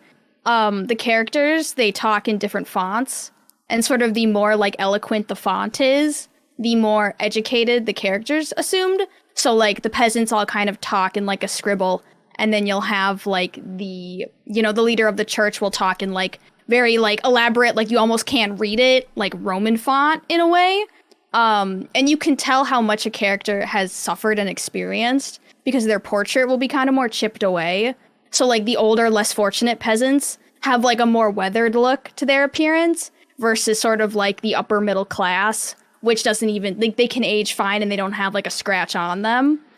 And like that's not even like part of the story itself. That's just something you experience on the side. Yeah. It's So- all in the context of like you're looking at a book, right?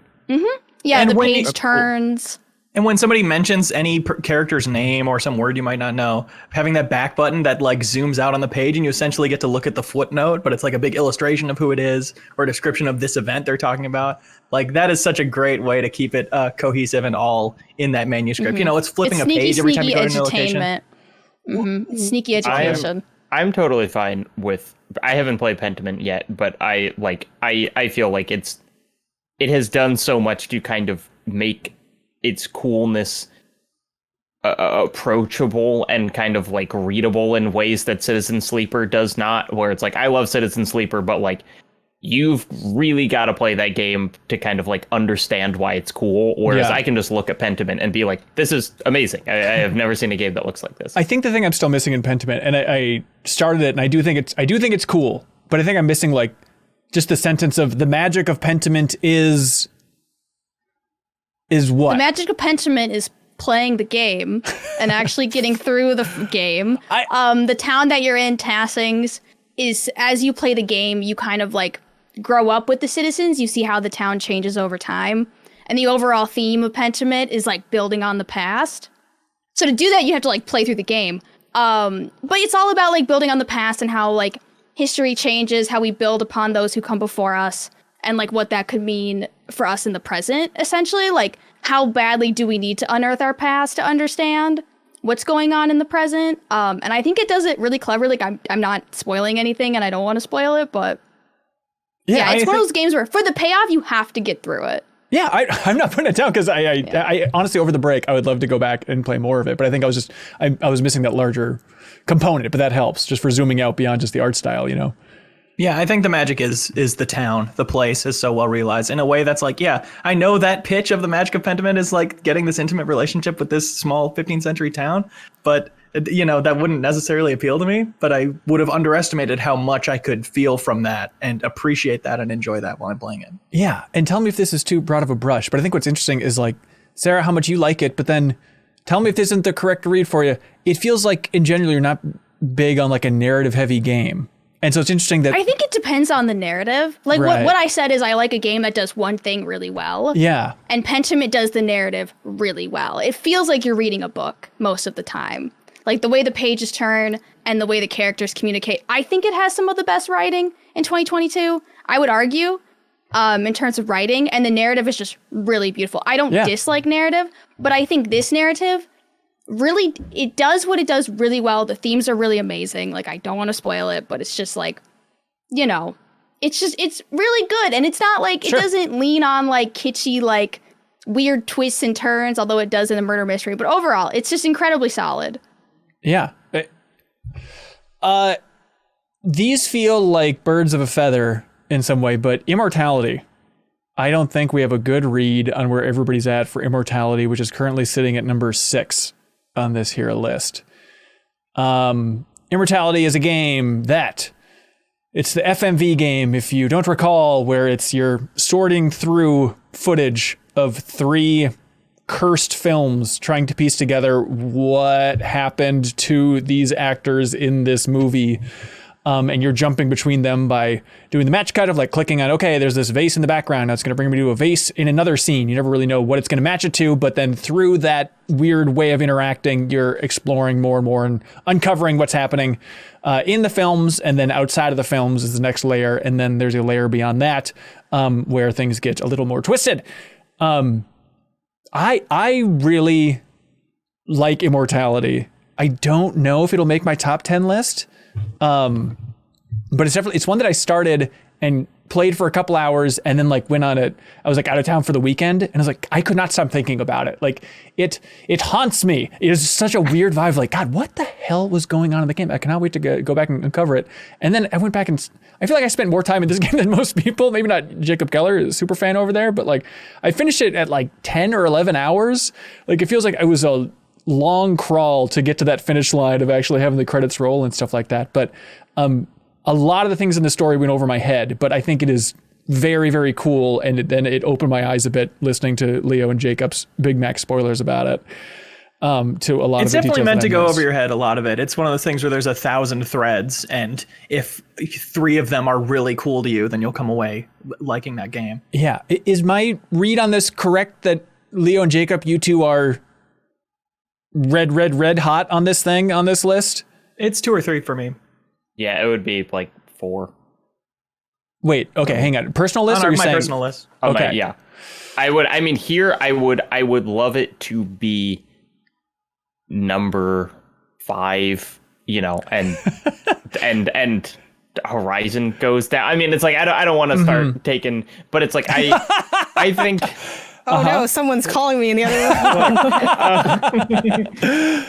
I just think it's like maybe the most interesting game this year. You know, like I think that's true. Using my own words against me. That's right. I actually hate interesting games. That's why Horizon's one of my favorite experiences this year. Are Leo and I the only, and Ben, you talked about it a little. Did anyone else play it? Sarah played it. Started it. I think Sarah's scared to have her feelings be known about Immortality. Well, I think that game just set me up for failure. Because I just don't like, I didn't like having to scrub through the film and then having it cut every time and would kind of get interesting. It was not the game for me. Should we put it on full spoilers for Immortality? I feel like we should talk about it in a little meatier I don't really way. care too much about the plot. I don't think that plays into what I don't like about it. Really? Okay, if you can have it without spoiling anything. But just the basic interactions weren't doing it for you, Sarah? No, and I like, none of the singular movie plots really caught my attention. I don't know. It was not a game made for me. It seemed like you hated it from the like tones that I got from your streams and I'm stuff. not allowed to be a pee-pee poo-poo head about it. You can so I'm share telling your you that it's not a feelings. game made for me. Okay. Pee-pee, poo-poo, the floor is yours. It's a really gross image, but yeah, sorry. So it's just an idea of like You're the larger her boss, dude. like if the larger mystery of Immortality doesn't hook you, then I understand being frustrated. Just like, I'm just combing through all this crap. I don't care. But if the core mystery is working your way into its brain, then that's kind of the magic of Immortality. Yeah, that's its commitment to its own premise of being able to jump around from any clip to any clip, theoretically, finding the ending like really early. It's some people are going to carve through that in a really interesting path, and then some people are going to be struggling and not sure even what the next move is or what they should be interested in. Yeah. But I think that's a strength of it. I think more games should be more open to that, to be honest. Why do you think it's one of the most interesting games of the year, or the most interesting of the game of the year, Jacob? I mean, because it's it's a gamified 3 movies. You know, because I hate movies, so I'm already like off to a horrible start. Because it's like it is such a different perspective on production value than we ever see with games, that it's like, oh, the wrinkles on the back of Kratos' head look amazing, and it's like, that's you can look at a game 20 years ago and look at God of War now and be like, wow, they did make those wrinkles better. But this has like, Immortality has like, oh my god, that's an actual matte painting that they did for the background of like one scene, and seeing that makes me believe that this movie was made like in 1969 in a way that like I kind of can't even describe the like legitimacy that it has to each of its time periods. And then the time period is so important to like your understanding of what's going on in that historical era and how that informs your reading of the characters and whatever. It's like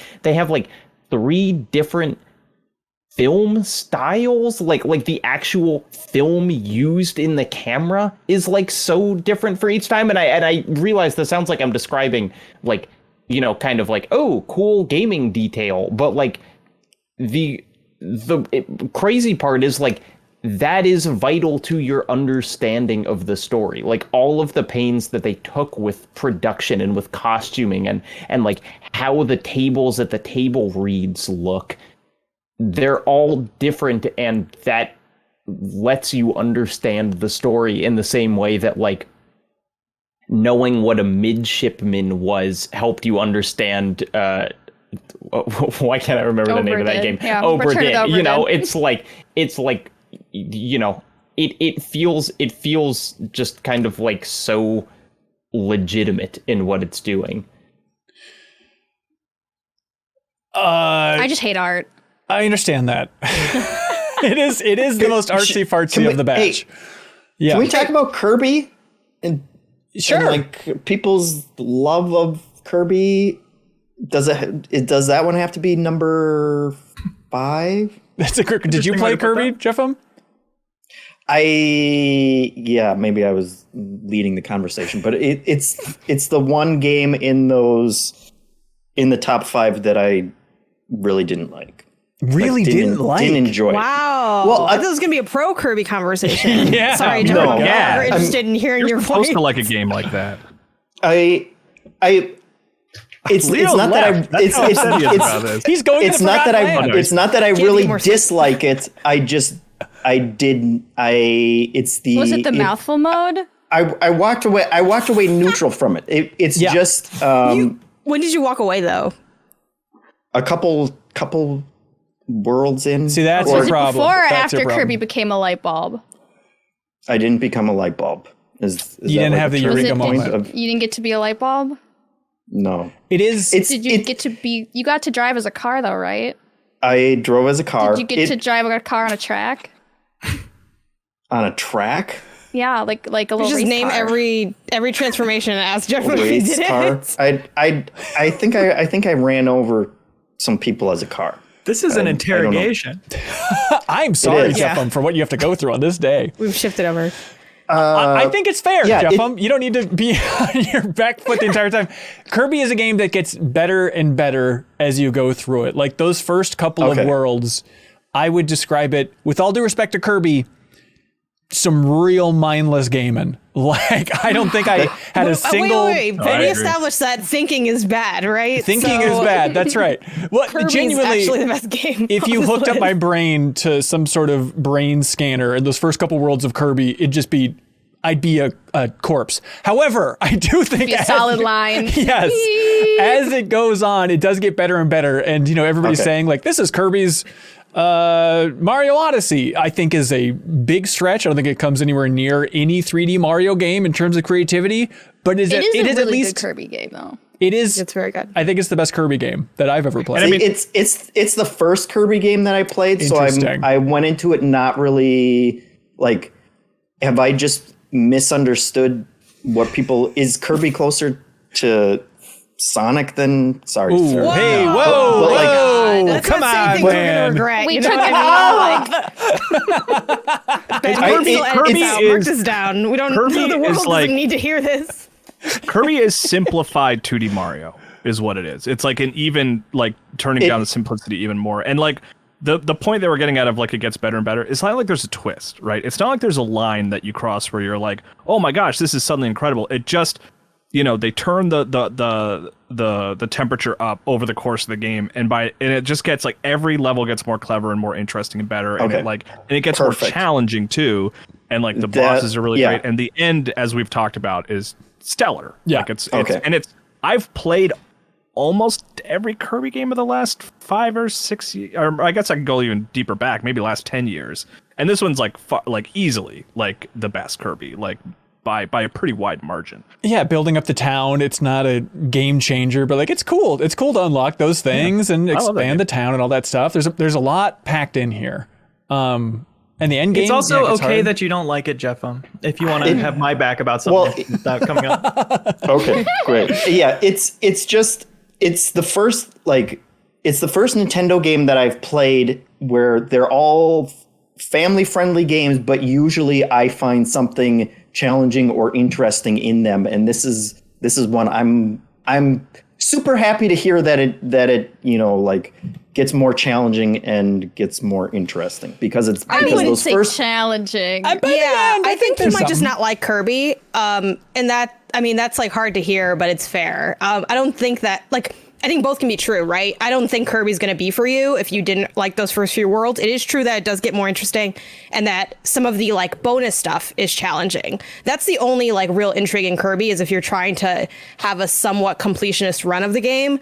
To beat the game, yeah, I could beat that game in my sleep. That's not what's good about the game. I feel like what makes Kirby and the Forgotten Land one of my favorite games of the year is the joy and delight that it creates the context for. And I understand that not everyone will find delight in building the town or in finding a little thing or of that little like mini mission where you find the ducks and then you collect the ducks and they follow you and you get them all. Like that's not challenging. And I can see someone being like, no, this is boring. Like I'm out.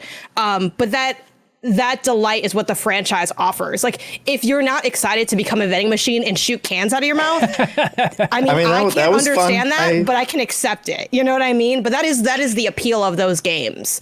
So that's just my piece on Kirby and why I thought this one was so smart to me, because I feel like its shtick really was delightful, and that's when I think Kirby's at his best. Like that Planet Robobot, like it's not that I'm having a really ridiculously intriguing, in-depth, challenging time. It's just that what I'm doing is fun, and I think the way that they utilize the mechanic and the versatility that they find in that mechanic and in the copy abilities is the magic. It's what makes the familiar foreign. I think that's what Nintendo does best in all its franchises. So that's a little bit about the appeal of Kirby, but I can totally, as upsetting as it is to hear, I can see why someone wouldn't like it, because you're not wrong in feeling that way. I just play the same thing and I feel differently about it. That's all.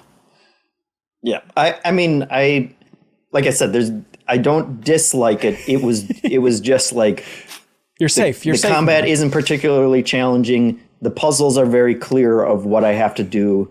I like being a vending machine in a car too, guys. Don't. I'm not a weirdo. Kirby gets a You better, gun, man. and when you upgrade the ability, he has 2 guns, and that was like, I was like, wow, they really snapped here. It's a very pleasant, dare I say, fun game to play through. Sarah, do you think it's sitting at the right spot on this list at number 5? Is it that pleasant and fun? That's my question for the group. I mean, oh God, this is so hard. Because I feel like it, you know, I like it at 5, but if you were like Pentiment or Kirby, Exactly what I'm doing. Pick between, I would pick Pentiment. Ooh. But Kirby has a gun though. And that makes every torn. game I'm awesome. There's torn. an in-game description, because you get the collectibles in the game and they have like little descriptions that says Kirby is the cutest bonk to have ever bonked a bonk. Again, this is a very specific audience. Before that audience, it snaps on everything that it does. Are we back to thinking or not thinking? I like swapping Kirby and Pentiment, because then I like Vampire Survivors being above Kirby. Wait, okay. Let's just see. Interesting goals. Let's just see what this looks like.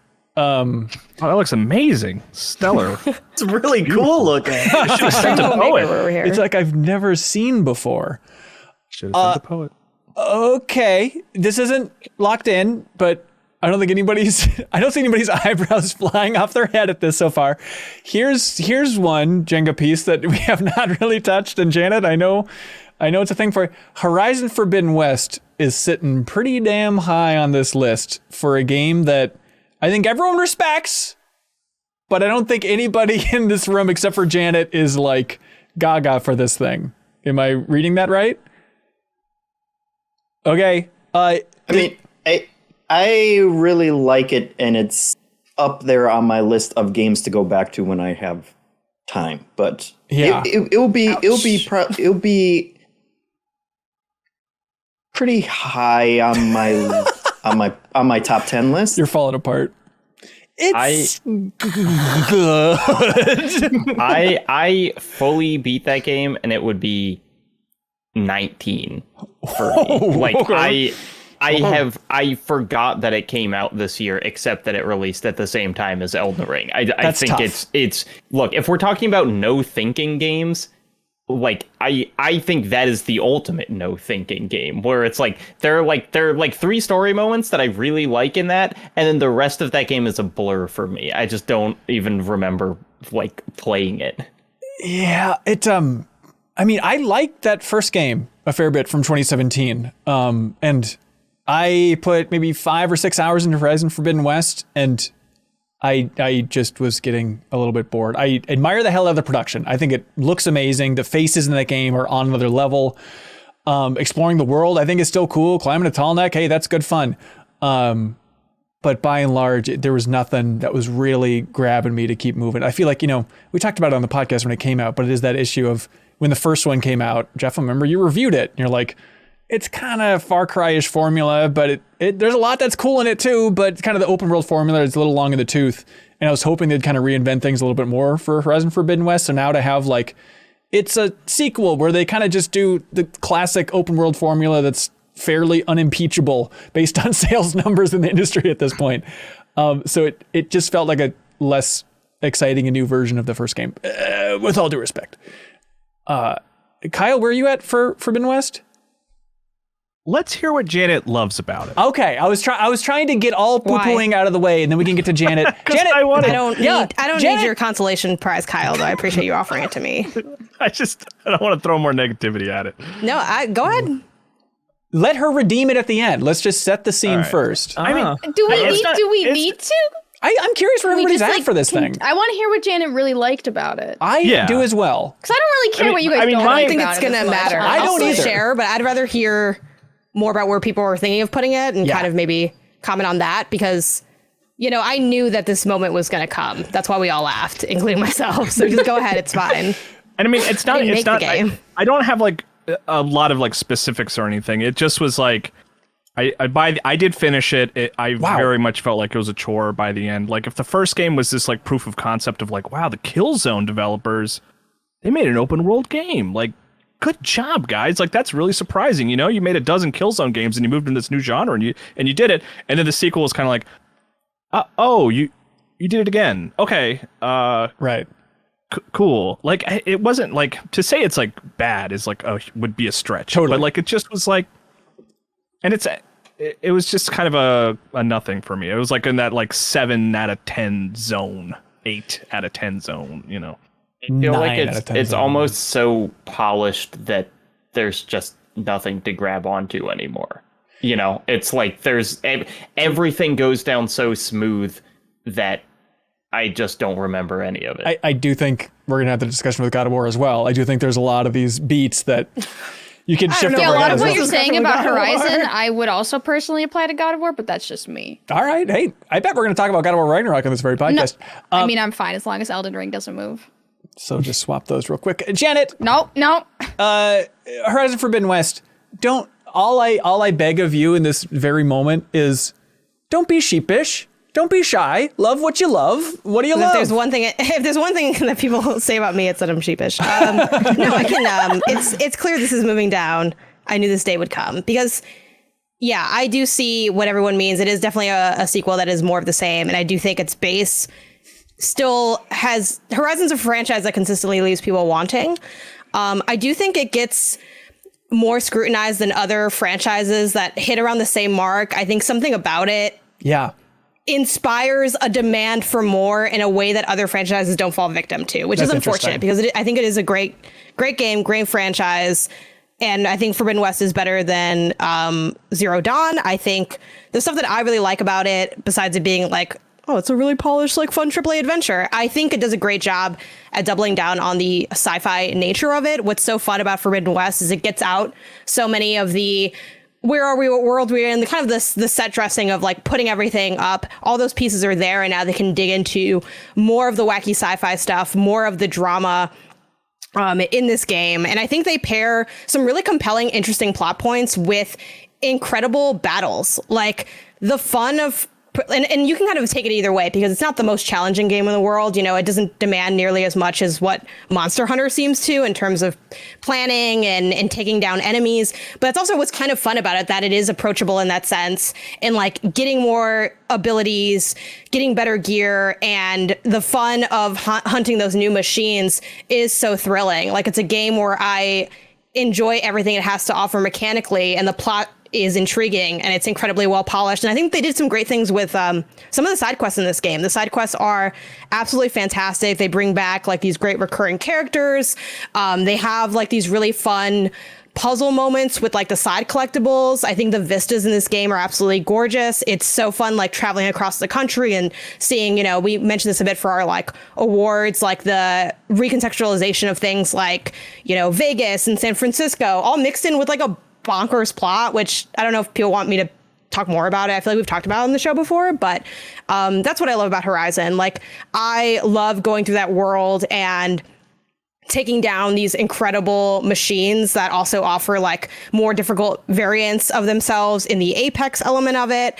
And yeah, again, I understand why people are never really gaga over Horizon. Like it does the assignment and no one really cares about it beyond that in a lot of ways. But I feel like it does that hunting mechanic so well and so fun in such an approachable way that like that's what always makes it a special game to me.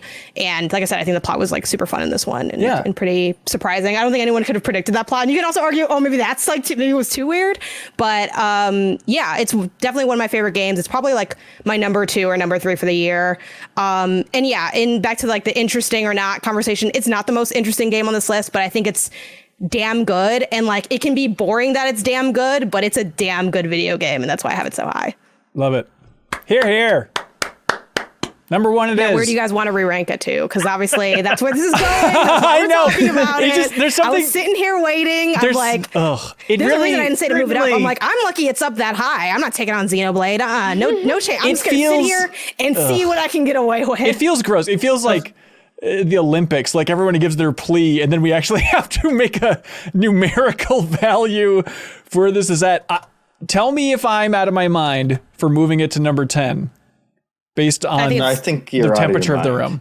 That's yeah, really I mean, it's okay. Because yeah, there are other kind of individual favorites here that are, you know, it's like Xenoblade's still at number 3, and I don't think that's bad, but I don't think with how much Janet likes Horizon, we can keep Xenoblade at 3. Okay, I was just trying to do the Midnight Suns math. Yes, we can. Yes, we can. We totally can. It does seem odd up there, but just looking at something like Midnight Suns, where it's like Leo was a little meh, and I liked the early phase, but then 2 people liked it a lot, and then okay, I'm just trying to figure out gauge that passion, right? I mean, you can move Midnight Suns up. I'm happy to do that, but I think don't Midnight know that Suns you move is fine at 10. At 10? I mean, okay. Because it's like, even I acknowledge that it's like, there's part of the game that's like kind of crappy. And like what Jeff said, right. It's like, yeah, you can kind of skip it. But that feels like a number 10 kind of thing. Janet, where would you put like Kirby versus Horizon? Like where do those lists fall for you? I usually put Horizon, I'd probably put Horizon above Kirby. Like I would put Horizon above Kirby.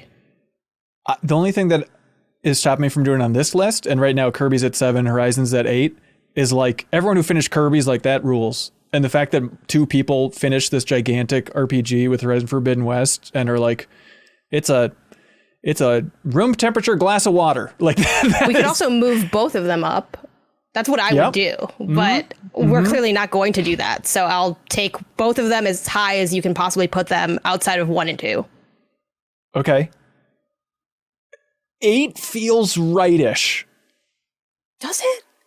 It does to me, but I'm curious if anybody else has a different feeling for the group here. I mean, just based on the temperature of the room, I mean, it's tough because it's like Janet's arguments are good, and so are everyone else's. And if we're just going like sheer number of people who have passion for it, yeah. But that's also not a totally fair metric because then Xenoblade probably wouldn't be as high. Right. Could we put Kirby higher than it is? You can leave Horizon at 8. Can we put Kirby up? above Vampire Survivors, or is that a no-go? I think we should do that. I'd love to do that. It's Kirby. We got that part. We certainly have Kirby. that part. I mean, people You can Kirby. fish in that game. You can. There's a cooking mini game that's like pretty fire. Not gonna lie. Is Kyle the only? Well, I guess Kyle, you've probably put more time into Vampire Survivors than I have. I probably put like Vampire. I just like because there's not a lot like it. But we're all, like it is going to influence the industry. Like the next 2 years, we're going to see a lot of Vampire. It already has. There's Which already almost a seems bunch like a of negative. survivors. Yeah. I don't want anyone else to do that. Mostly it's just like the impact of like, wow, it's like that game that you come across every couple of years. It's like, why hasn't someone done this already? Right, Like I can't right. believe somebody didn't already figure this out. Like it's and I kind of like it for that reason. And it's like it's weirdly innovative by stripping away a lot of like the mechanics of a bullet hell game, and it just makes it so much more easy to digest and makes it so much. It's like why didn't we recognize that the best part of like a bullet hell game is like when everything's going crazy and you're successful and you feel really proud of yourself? It's like, well, why don't we just make that the whole game and simplify it? It's like, yeah, why didn't we do that like 10 years ago? It's like, yeah. So I like it for that reason. So I like it above Kirby myself. Based on the temperature of the Kirby. room and all the discussions on these podcasts, let's just take show of hands. Who here thinks Kirby should be higher than Vampire Survivors based on the overall discussion? I just like Kirby. It just doesn't have Kirby in it. Okay. Sarah just likes Kirby, Leo, and Janet. So we're split. But Sarah just said she raised her hand because Sakurai designed a cute character in 1992. So that's a really cute character. That's easy for everyone to draw, you know? Right. That's what And I'm I looking got for to in my serve. games. I got to serve little Carbies to Waddle Dees. And then I Okay. got to go fishing. Got to build a Waddle Dee shanty town. Kelsey, you must Also, like. those little challenges on the side were like actually challenging. Yeah. Kelsey, where you landing? Vampire Survivors or Kirby? Which do you think should be higher? I'm Vampire Survivors. Sorry. Okay. I think we're Weirdly, split they're down the both middle games here. where you kind of kill God. Yeah. That's And correct. the skeletons are real cute in Vampire Survivors. Okay, they're on par. Okay. It feels like we should probably leave it as it is. Vampire Survivors at 6, Kirby at 7. Okay. We all feel very strongly about this, clearly. What game will bring Xenoblade down to earth? Is there one that should be above it? Hold on. Why does it need to go down to... This is a game that is number 1 on like a ton of people's top 10. Yep. You're right. And yet none of them are here right now. That's right. But at the same time, like I'm saying like it doesn't need to be brought down You're to right. earth. 'Cause You're right. It's not in the wrong. I know. I It's not the agree. wrong. Like, I know. It already feels like Pentiment is getting away with something being that high. Hey. yeah, I'm like, again, I'm putting a lot of trust for some of these games because Yes. I have not played all of them. Trust is all we have. Yeah, which is really unfortunate because we need a lot more to finish the list. In lieu of knowledge, I have trust, and I feel like this seems fine to me because I'm not ready to put like Pentiment, Immortality, or Vampire Survivors above Xenoblade personally. I'm not either. Yeah. And like the games that I really liked, people are like, "Yo, that game low-key is just okay." So I'm like, "All right, well, I feel fine with where it's at." Nobody Saves the World. No. No. I feel like we keep coming back to. It is that classic problem with lists of just like, that doesn't feel right for being that high. And then you look at other stuff and it's like, well, I don't know what would top it. Therefore, I guess it's right. I guess that's the only way the conclusion can be concluded. It could have been Kirby and Horizon. You know, there's still time. I'm just saying. There's still time. There's still time. Jacob, how does everything look beyond the top two for you? I'm weirdly satisfied with this list. Like, I'm kind of surprised that I'm looking at it. I'm like, yeah, looks good. Like, I think it's cool that Immortality is at number 5. Yeah, we can run it down here. So if you're just listening to the audio here, Elden Ring's at 1, God of War Ragnarok 2, Xenoblade Chronicles 3 is number 3, 4 is Pentiment, 5 is Immortality, 6 Vampire Survivors, 7 Kirby and the Forgotten Land, 8 Horizon Forbidden West, 9 Citizen Sleeper, 10 Marvel's Midnight Suns for the top 10. You know, like if I had to make a change, I would put Citizen Sleeper above Horizon, but like I'm okay. It doesn't need to. I think Janet deserves that win. Is this a win? I feel like it's fine. It's a win. You win over me. That game was my number 2. I mean, sure. I do feel like, Janet, if you were not here, Horizon would not even be. Oh, yeah. It would be like low. I don't think Horizon would be on the list. I think I'm it'd be the only like 25. one that likes this game. I understand that. I've liked what I've played, Janet, and I do want to play. It's high up on my list of games to go back to. It's fun. There's DLC coming out. I'm sure I will enjoy it more when I do get back to it. It's been a stacked year of I'm just saying, the longer we look at this list, the lower Horizon goes. And I know we've done it like 5 hours. The case of the Golden Idol. You've done enough. That's true. Yeah, I think that the more we pick at it, at one point this just won't even be on there anymore. Right. Should we talk about God of War? God of War Ragnarok. Excuse me. Something really weird just happened. There's Someone tried to put God of War above Elden Ring. All right, we should have this discussion. Create drama here. Why do you have to? By the way, I put a lock of views. I put a lock emoji next to Elden Ring, and Ben deleted it. Right. We know it's Ben because his cursor's the only cursor that has a name on it. Yeah, Jeff, next time you go to a movie, you should just stand in front of the screen and look at the audience, and every time just be like, yeah, Spielberg's just trying to create some drama here. It actually isn't real, everybody. These are just flickering images. Ben Hansen compares himself to Steven Spielberg. It feels like the Ben Hansen Passion Olympics every goddamn year. How dare you? God of War Ragnarok. We should unpack this. Leo and Sarah, just to build from the bottom to the top, maybe. Are you two the most nay? I'm very curious. Leo in particular, I don't think we've really checked in on after you started playing it, what you thought of God of War Ragnarok. I played about 7 hours and I really don't care for it. Really? Okay. Wow. There's also the thing of you started 2018. I think there's like a through line here of anybody who didn't finish 2018 is not into God of War Ragnarok, which I guess is natural, right? So disqualified. No. I just think, I think it helps to be invested in that story, right? I think this is the proof case of like, can you jump into Ragnarok, get the recap, and still be invested? But don't you think if it was like well written, they would have been able to invest the uninvested a little bit sooner? I bet there are a lot of people out there that bought Ragnarok that didn't play 2018 and did get invested, just because there's two on the podcast Yeah, who I think didn't. it's more that their gameplay is almost identical, and like just the kind of like way that you make it, you go through the environments is the same, at least in the first 7 hours.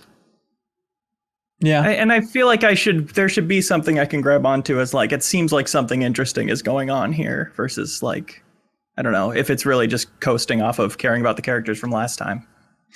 Yeah, the god stuff in the beginning, seeing Odin and Thor show up so early on, you weren't intrigued by those characters at all. I was just kind of like, yeah, sure. No, I was really, I heard War. such great. There's gods all over the goddamn place. Really great things about the story, and I was really looking for pieces to bring me in to care about the story, and I really was bouncing off of all of them. Yeah, Sarah, similar boat. Yeah, I feel the same way as Leo about, the early game, and then the gameplay just felt very repetitive. Like I could kind of, after like 8 hours, I could see the writing on the wall. And I just kind of decided that I didn't really want to do that anymore. Yeah. Especially the puzzle solving. I felt it was kind of more like a chore. Like I felt like it was less of me doing it and them telling me what to do. But like I said, I only played 8 hours, so I don't know if that got better or worse as the game went on. Yeah. Hey, I think God of War Ragnarok is an amazing game. Janet, if I do recall on the podcast, you said it's one of the greatest games you've ever played in your life. Yep. Still feeling that way? Yep. It's wild to me. I mean, hang on, I'm gonna go jump out a window real quick. Genuinely, I think it's like some of the best writing in video games. Period. I think like, so. Yeah. Like just and performance wise as well. Like I don't know. I don't know. I don't want to be like, Leo, you're wrong, but it's like it's surprising for me to hear like anyone be like, the writing's no good, and it's like, What is it about played other video every games, pretty like- Sony game that comes out that it has the best writing and best acting of any game ever every time it Well, comes Leo, out? you know I don't agree There's with no one that. to know. and I like this one. Jacob Geller, Sony hater. Yeah, we talked about it on the podcast. But yeah, I'm curious, Jacob Geller, about like that kind of 180 from enjoying 2018 or not liking 2018, and then Ragnarok really locked it in for you. Yeah, I mean, what I've said before is that I think the story of God of War 2018 is, should Kratos be a good dad? And you know the answer is yes, he should. And the whole game you're playing it, you're like, it would be so easy for him to be kind, and he is just not. And it's like, every time he's like, oh, I can't touch my son's shoulder, I'm like, you know what I would do? I would touch my son's shoulder. And I understand that that's, like that's not the entire story, and Kratos has baggage, whatever. But what I like about, can we talk about some spoilers? Sure. Or yeah. Are we not? No, Okay. let's do it. Spoilers for God of War Ragnarok. Everybody check out the time codes if you want to jump ahead to when spoilers are completely done. But yeah, absolutely. Go for it, man. I mean, so like the real thing for me with Ragnarok, which comes into play almost at the very end, but you realize it is the point of the story, is like, you should fight and literally be willing to die for justice for future generations. Like that is almost like the kind of explicit, like that is the realization that Kratos comes to in Ragnarok, and that is kind of what Thor reaches like right before he gets killed, is like Kratos's journey is not like, should I be a good dad or a bad dad? He realizes that like not just protective fatherhood, but like justice for the future is kind of the most important thing. And where he ends as kind of like a man who realizes that he like can be loved as a god is like a god seeking justice, which I just think is such kind of an amazing moment and place for that story to go. Yeah, I think throughout that entire game, I mean, games tackling families, there's not that many that tackle it well narratively. And I feel like so much of this game is just about unpacking family trauma, which sure, I guess if you're really not in the mood for that type of thing, I could see it being a little long in the tooth and stuff, but it's just fascinating to see multiple sets of parents and their kids, and everybody's dealing with scars of the way that their parents treated them and how they were brought up, and just the ramifications of that, and seeing that kind of trickle throughout the entire game. I've never seen a game unpack stuff in a way like that.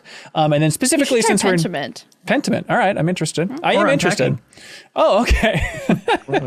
Hey, that got its shine last year. That's right.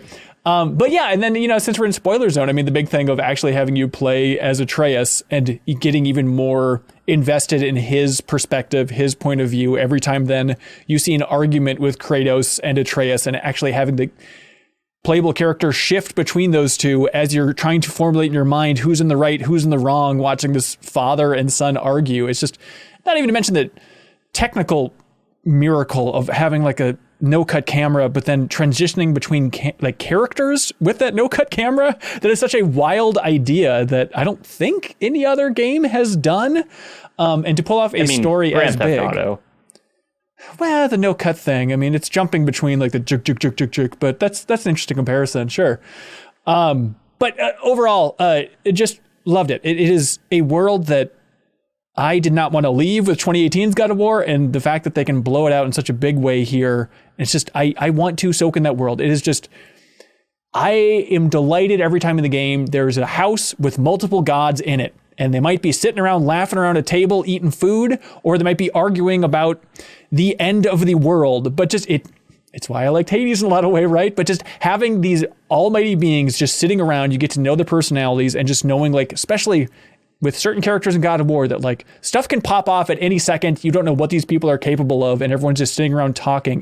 That's kind of the magic of that game. It's such a miraculous experience to have this game and just, hey, here's an adventure. Literally anything can happen and you have no idea what's going to happen. Go out on the adventure. Like, that is the thrill of God of War for me. And especially jumping between all the realms, seeing how they've all changed, how Ragnarok is affecting each of those. It's tough to think of a game in recent memory where there's been such effective, and I know I talked about it a lot during the deepest dive, so I apologize, but such effective, like, carrots dangling on the sticks, like just teases of like, don't you kind of want to see? Don't you kind of want to rescue Tyr? Don't you kind of want to say what the Norns have to say about the fate of Kratos? Like, everything pulling you along in that game is like, God, that is so good. Yes, I am dying to find this out, but that's a sign of me being invested first and foremost, which a lot of the heavy work was done in 2018. I totally agree with that. I mean, I only played a couple hours of 2018, and I've been playing the new one the past couple days, and it's like I haven't made a ton of progress in the main story just because I think they do a good job selling the side content as well in that kind of way of, like, you know, is it Mimir? Mimir, yeah, talking about like, hey, you got to go through this door because I really screwed stuff up the last time I was here. You do okay. that whale side quest? I haven't yet. Jeff, missed that. You need to do the whales. Get ready. By the way, what a year for whales. Hats off to Wales. You got Brendan Fraser out there as the whales. Whales are everywhere in 2022. It's amazing.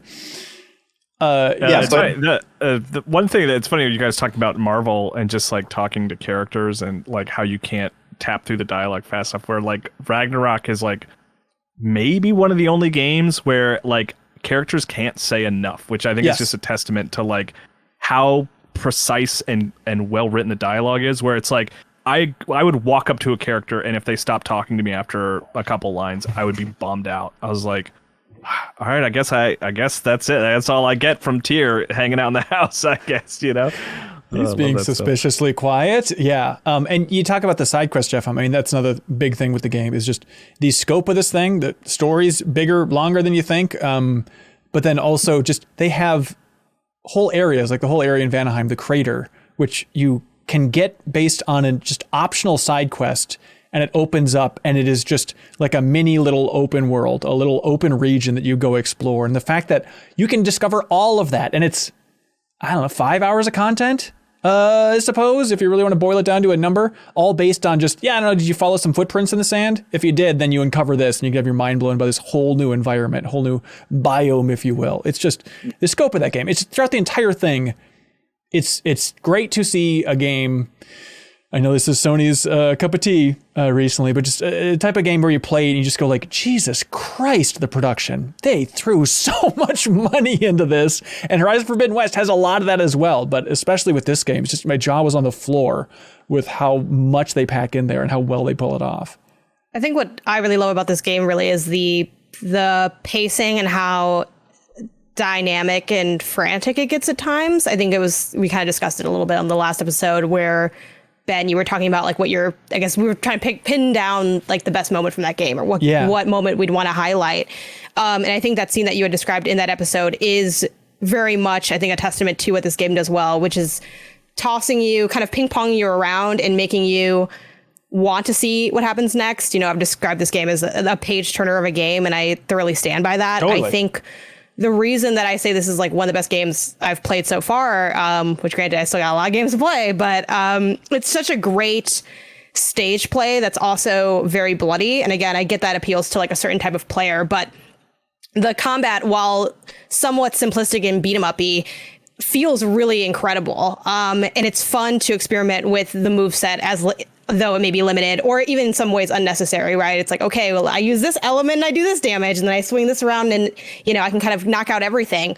But it's so fun to play with that and be tossed around in that. It's funny because we have the spoilers up, but it's like knowing now that Jeff hasn't finished it, you do get a new weapon in this game, and that weapon's fantastic. Yeah. And it very much is an incredible stage play that you are part of and that you're watching unfold. I think it's very easy to point to the family dynamics as something interesting, but I also know that's something that people get kind of fatigued by. For me, it wasn't so much about the idea of family and like generational trauma. Like that's not what drew me into the story. What drew me in is the excitement of what the secrets people keep and how those secrets will end up unfolding. And also one of the big motifs in this game, like beyond family, is fate. And that's such a fun, good, common motif, I think, in media throughout time. And I think they dig into it in such fun ways with so many different characters, thinking about what is their role in this world? Who do they want to be? Who have they been? I think it's very much too a game about redemption of that fate, of like who you were and how maybe that doesn't matter as much as who you are now. And I think there's a real beauty and honesty in the depiction of those motifs. It's something I've never seen something so violent and so beautiful as God of War Ragnarok. It's left such an incredible lasting impression. And like I said, it's just a damn good game to play. I mean, I feel like I know that mechanically it's not the most mind-blowing thing, because if you've been playing God of War games forever, they still are. You take the chains out and you whip them, and that's always felt good, and that's always been exciting to do. I feel like mechanically God of War is the best cheeseburger you've ever eaten, where it's like, sure, this isn't elevated fancy, it's not oysters, it's not steak, but they did the most they could with something that feels so mundane and elevated it in a way that so few games have. This is easily my game of the year, one that it's like top of a lot of things for me. Yeah. So it's not really a question of what my game of the year is. It's a question of what's our game of the year. Because obviously people like Elden Ring, and I guess that's cool. But yeah, no, God of War, I mess with it really heavy. Yeah, I really love God of War. It didn't quite stick the landing for me. The more I think about kind of the final section of the game, the more it's like, it's all right. They had to do something. Like, I was so intrigued by that basic premise, and full spoilers here, everybody, but the basic premise of, even from the last game, seeing the panel at the end that shows Kratos dying. And then throughout this entire game, I feel like it's everyone just double checking every source they have of like, is Kratos going to die? And everyone's like, oh, yeah, Kratos is quite dead. Yes, we've seen the prophecy. He's going to die. He's going to die. He's going to die. And everything else has come true in this world. And it's such an amazing little tease of like, yeah, but they can't kill Kratos. I mean, he's like a Sony mascot at this point, but everybody you go to in the game is like, he is going to die. There's no doubt about this. And it's so compelling to be like, all right, now I need to get to the end of the game just to see, are they actually going to kill this MF off? And it turns out, no. Does he die? He does Cowards. not die. Yeah, that's kind of my take. I think it's a I don't know, man. Safer ending. Like, we're getting into a different conversation, but I feel like it. Not even from the IP perspective. Disagree. Him dying I think that would have been the wrong choice for the direction of that story. But we're getting into a different conversation there. Yeah, I just want to like just say that I really adore that game. Yeah. And it's like, it's one of those games that like makes other games just like in term like comparable games, right? I mean, we're not talking about like different genres and stuff like that, but it just elevates like the what we should expect from writing and performance in video games across the board, you know? Yeah. Yeah. Sony Santa Monica's like they're at the top of their game. Yeah. Should we all that said, I am more in Leo and Sarah's camp when it comes to I still don't super love the combat, and I don't really like the it sounds like a great movie, but I just wonder about the gameplay aspects of it. I think that's very fair. It's fun to rip people apart. You can turn into a wolf and chew someone's head off. I think the combat's fun. I mean, it's kind of a boring, like, it feels good to play, but I agree that the puzzles are dumb. You know, they fumble the bag on the hint system. That's probably the weakest thing of the game, is how quickly they roll out hints. I'd argue it's the dumbest thing. Yeah. All right, should we? We did have that in the dumbest. Should we put up end of spoilers? Forgot about Ragnarok. No more spoiling. Okay, no more hints. No more nothing about the ending of God of War Ragnarok. Great game. Amazing game. However, it was my game of the year playing it and then going back to Elden Ring. Because I didn't finish Elden Ring. I don't know if it came up on this podcast maybe once or twice, but I didn't finish that game. But Did you finish? I didn't get to see it. Damn it, Finished Sarah. it in sin. Yeah, we still don't have proof. Is there any way to know? In sin and shame. So I In the went. dark basement of, without, anybody watching, he finished this game. I am allegedly. very glad in a way that I didn't finish it earlier in the year, and I was able to kind of have this God of War sandwich, the meat of the sandwich in the middle. Then I could go back to Elden Ring just to like double check how was I feeling about that, and then right when I went back to Elden Ring, I feel like. First hour, I was like, what am I talking about? Of course, Elden Ring's the game of the year. There's no debate here. It's a slam dunk in my mind personally. As a group, how's everybody feeling about Elden Ring as game of the year? It's the best game in years, Slam dunk. plural. It's like, it's amazing. It's an incredible feat of world design and exploration, and just like that we talked about how amazing the scope of that game is, and like it's not that it's just like big, right? Because that's an easy back of the box bullet. It's so big, but like the scope of that game makes you feel as a player like everywhere you go is something that has not been discovered. Like obviously that game has been picked apart with like a fine-tooth comb, and everyone knows everything about it at this point. But especially early on, like I really felt like I was discovering something new just because the scale of that game is so inconceivable. Like it's like surely not everyone has found this obscure cave in this weird corner that, oh my god, has one of the most terrifying monsters I've ever seen in my life just like living down here, and I'm just gonna like bash my head against a brick wall until I defeat it. And it's just I don't know, it's incomparable, like the sort of experience I had going through that game. Well, I think it is a little comparable, and I think it's Breath of the Wild-y in a lot of ways. I know we talked about it a long time ago, but it does feel like Breath of the Wild in 2017 was this big blast of like, yes, video game developers, this is what we want. Give us absolute freedom and let us feel like we're having an adventure and we're charting the course and anything can happen and there's a whole world to uncover. And I feel like now Elden Ring is the second big blast from the game industry, being like, here we go, everybody. And I hope more people will learn this lesson of absolute freedom and empowering the player is a very, very satisfying thing on this end of the TV. People like it. People like an adventure. Like, it's also a lot more Leo than just separated absolute himself from that. freedom.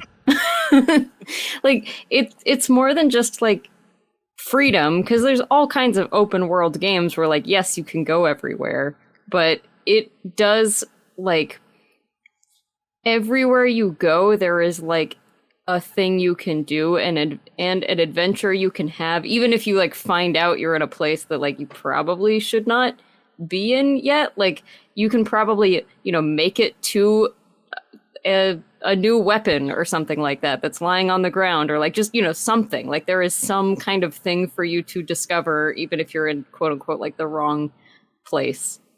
Yeah, it's like exploration is it again, Breath of the Wild, where it's like it's internally motivated, where it's like, I'm not going over there because I think that there will be a skill point that I'll get that will help me. It's like the act of exploring is so rewarding in just the things that they show me and kind of like what I experience, that I want to explore for that, not because I'll get experience, not because I'll get a new weapon, even though there will be a new weapon and there'll be experience. It's just like, I just want to see the thing that is there. And every time you're like, wow, I can't believe the thing that's there. Just getting gobsmacked over and over again. Yeah, I'm totally with you. I'm like, I'm not really a big fantasy guy in general. And so I feel like even that, just falling this in love with a fantasy world, is something I did not expect. On top of 1,000 things I didn't expect, because as we talked about on the podcast, a long time ago, like I'm not a huge From Software guy. I've never really clicked with any of those games. And it has been over a decade now of people talking about From Software games and being like, but they're hard, they're scary. And so I was expecting this to be so much worse. And I think the open world nature, being able to just kind of peel out and go anywhere you want instead of beating your head against a boss, is a huge component of it. But this game was so much more inviting than I was bracing for impact on. Also, it was so much funnier than I thought it was going to be. Yes. Oh my God. No one told me these games were funny. And I was like, I was like, if you had told me that like wolves rain down from the sky and like there's just all these ridiculous things that happen, like I probably would have played a Souls game or like seen one a little bit further through much earlier. But yeah. I was really struck by like how many times I was just amused by this game. Yeah. Like Kyle Bossman, friend of the show, on a recent Delayed Input, he described the game's sense of design as like your prankster roommate. Like that's what it feels like. Oh, you got me again, you little bastard. Like every time something just completely unexpected happens in this game. And I think it's such a magical feeling. First of all, streaming it on our Twitch channel has been great. And we don't need to add any more about the end of that experience.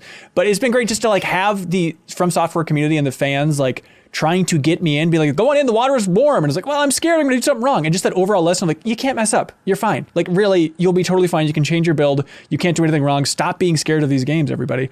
But then outside of that, and something that's available to everybody is just having all of those messages in the game, which I understand from software fans, you're probably numb to this, but like it feels just like being in a collective book club or just some group project. We're reading all of those messages from everybody as some are being cheeky, hey, try finger butthole, we got it. But then on top of that, it is such a satisfying feeling when someone's like, hey, heads up on your left. It's like, thanks. Like we're working through this brutal world together, and it makes it so unique overall. And just defeating a boss that you're having a tough time on and then just finding a little message that just says well done. It's like, hey, thanks, buddy, around the world. This is truly a Strand game, and I'm signing up for it. I've played and didn't like a full half of the games on our top 10 right now. Yeah. And Elden Ring is the one most where it's like, I still like it. Even if I didn't have fun playing it, it's like, it's cool. I get it, you know? It's the one I most get. Yeah. What I don't know. I know it's not great for a game of the year discussion to be like, why didn't you like it? But do you have any sense of like why it didn't click for you? It's just something wasn't quite there?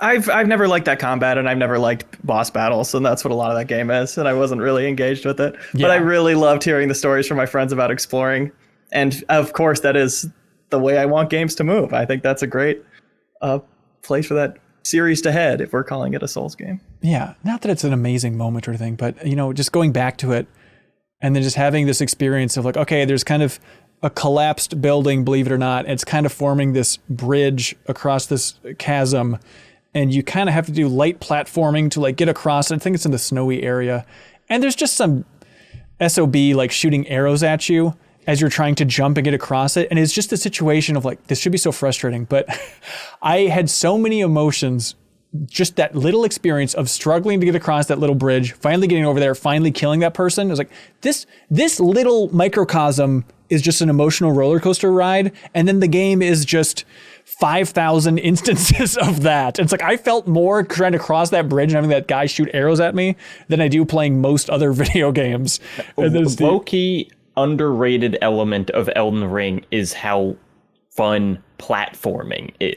Interesting. Which like you would it's like there's so many instances of like, can I jump to this roof? And it's like, not only can you jump to the roof, you are supposed to jump to the roof, and there are like 14 places that you can go from the roof, and it's like, it's so important to the feeling of the world that you are like not going through doors, you know, that it's like, right. No, I have to like climb this vine to this like rampart and like walk down a flying buttress because like everything's crumbled, and so I'm just kind of like edging around the you know, edges of all of these places. Mm-hmm. But if you fall, you will fall into a pit with a very scary monster down there who will kill you. Mm-hmm. And you'll be very scared. That's right. It will happen.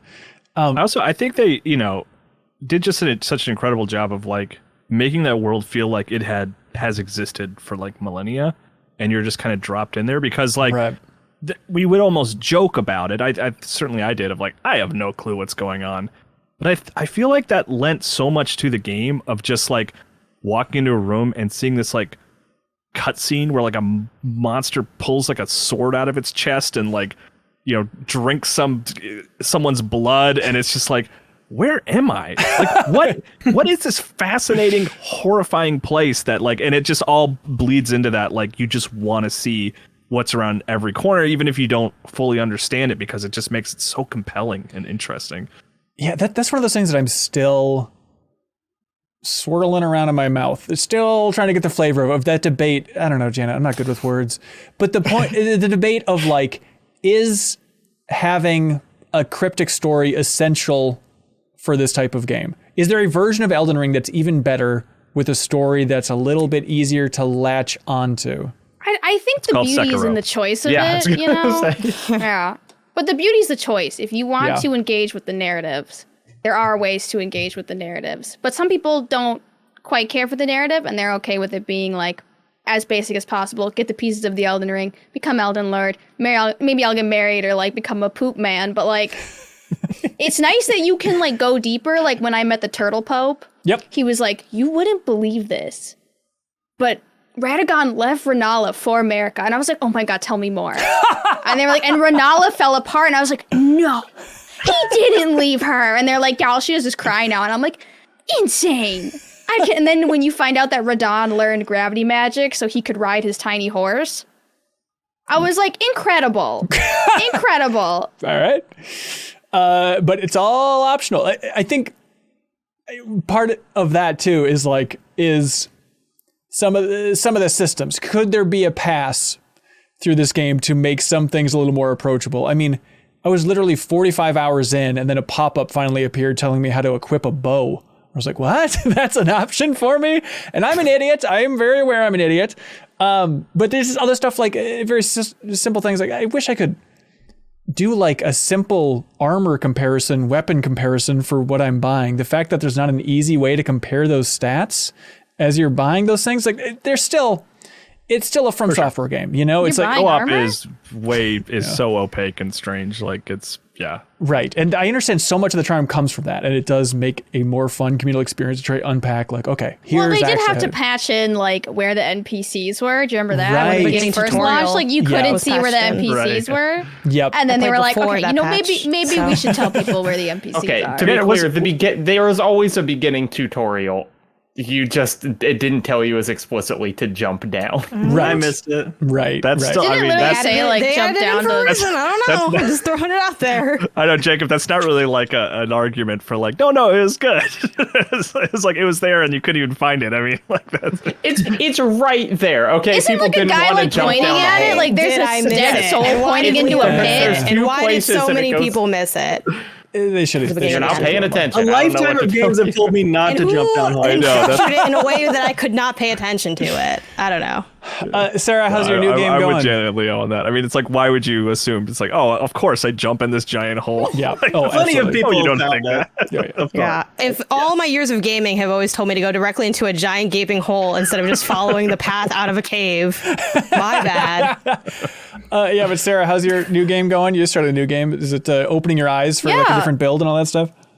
I mean, when I finished Elden Ring, I never kind of thought that like maybe I'd want to play it again. I was kind of like a one and done situation. But then recently, like watching you play it, I really caught the bug again. And now I've turned myself into like a giant human laser where I just fire off a laser and I can kill a boss in like under a minute with my laser. That sounds good. Yeah, so it's fun again. It's fun in a different way because now I'm trying to try. Yeah, it's fun in a new way. There's a whole like secondary game, like because I rolled into New Game Plus, and like there is just something so rewarding of like breezing through those bosses that took me hours before, that it just like that's a whole other like that it took that whole game to give me that moment. But that was like, you know, some of my personal moments of the year is just beating the first like 5 Elden Ring bosses with like no problem at all. Like after struggling with them so much, it was so fun. Dude, I'm totally with you. It wasn't in New Game Plus, but like I had marked on my map with a little skull and crossbones, or just a skull, I guess. Like every time I hit a boss, I was like, I can't handle this guy. Like going to Kaled, warping to Kaled the first time, the kind of crow guy who's on the steps. I was like, I'm just going to mark him because I'm having a tough time with this guy. So the world was just filled with little markers. And then when I was beating my head against Malekith over and over again, who was the hardest boss in that game for me, at least. Which one's that? Do you mind? Just the death guy at the very end. Yeah. Yeah. Okay. Oh, wait, no. Yeah. I think, the you think one of where Mog. Yeah, he has. Yeah, he's not Malekith is the Mog. wolf. he's like the beast guy that turns into the. Okay, yeah. First phase of the fight, he has like the cloth on, and he's like, ah! He's like really fast. He's quite fast. He's anyways, he's tough. But then, like, it was so satisfying to then go explore the world again as I couldn't beat this guy, to be like, I'm just gonna go back to every boss I couldn't beat before and just mopping the floor with them and feeling like a super guy. But still, it's not full cakewalk mode. You still have to be a little bit on edge, right? Because like even enemies in the starting area can still do a real bit of damage to you. And also it's so fun just to re-explore that world again, coming back to it. With like the somber smithing stones, just realizing like, okay, I'm missing like the +6. So we need to go find that in the world, and then it can piece it together just as a weird way of upgrading your equipment to get you, to encourage you to explore even more, even if it is in a bizarre numerical step up way. But it is such a fun way just to try and push you to see a little bit more of that world if you don't have the intrinsic desire like Jacob Geller there. And it's also one of the only games where like I could play for 30 or 40 hours with a specific loadout and then get a different weapon and be like, oh, I'm just going to change everything now. And this weapon is now the one that feels great for another 20 hours. Like I have changed my weapons and my play styles so many times during one playthrough that usually it's like, I'm going to lock in on one thing. It's going to get me through the entire game. And that's what I'm going to stick with.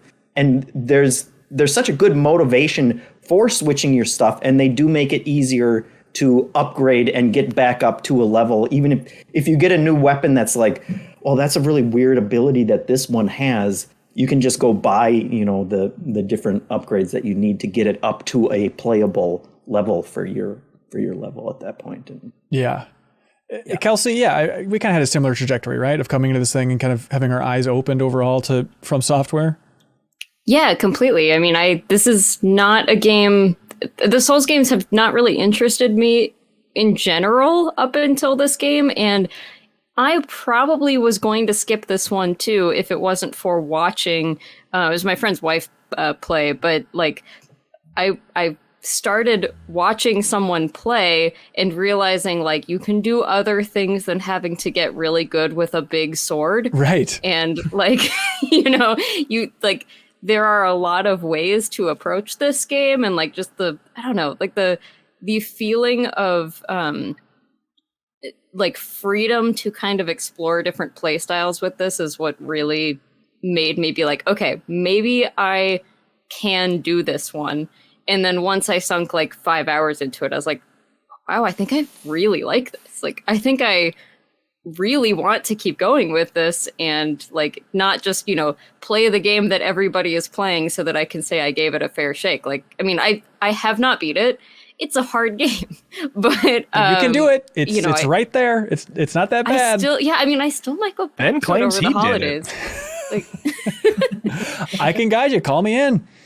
Or you could lie like Ben about beating it. Yeah, it's great. That's always an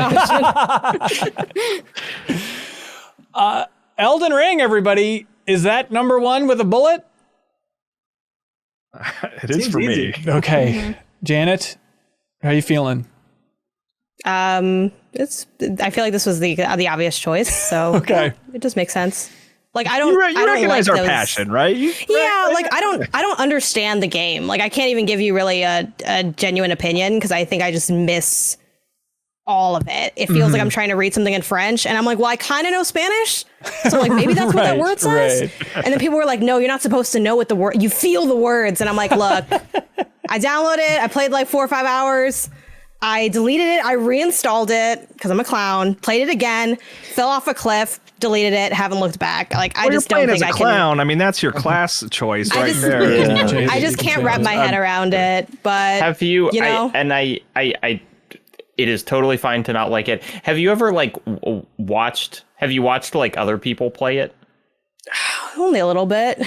Because there is, and I'd say this just to anyone listening, like, it is totally fine to not have a literacy with this kind of genre going forward. And Elden Ring is fun for a lot of people to go in blind, but it's also really fun to learn from other people how to play it. And like, I don't know, the most negative parts of the Souls community have always been like, you have to go in blind. And I've always maintained that that's a dumb thing to do. And it really helps to watch other people play it and kind of understand the rhythms of it. Even just a little will get you so far rather than having to learn it all on your own.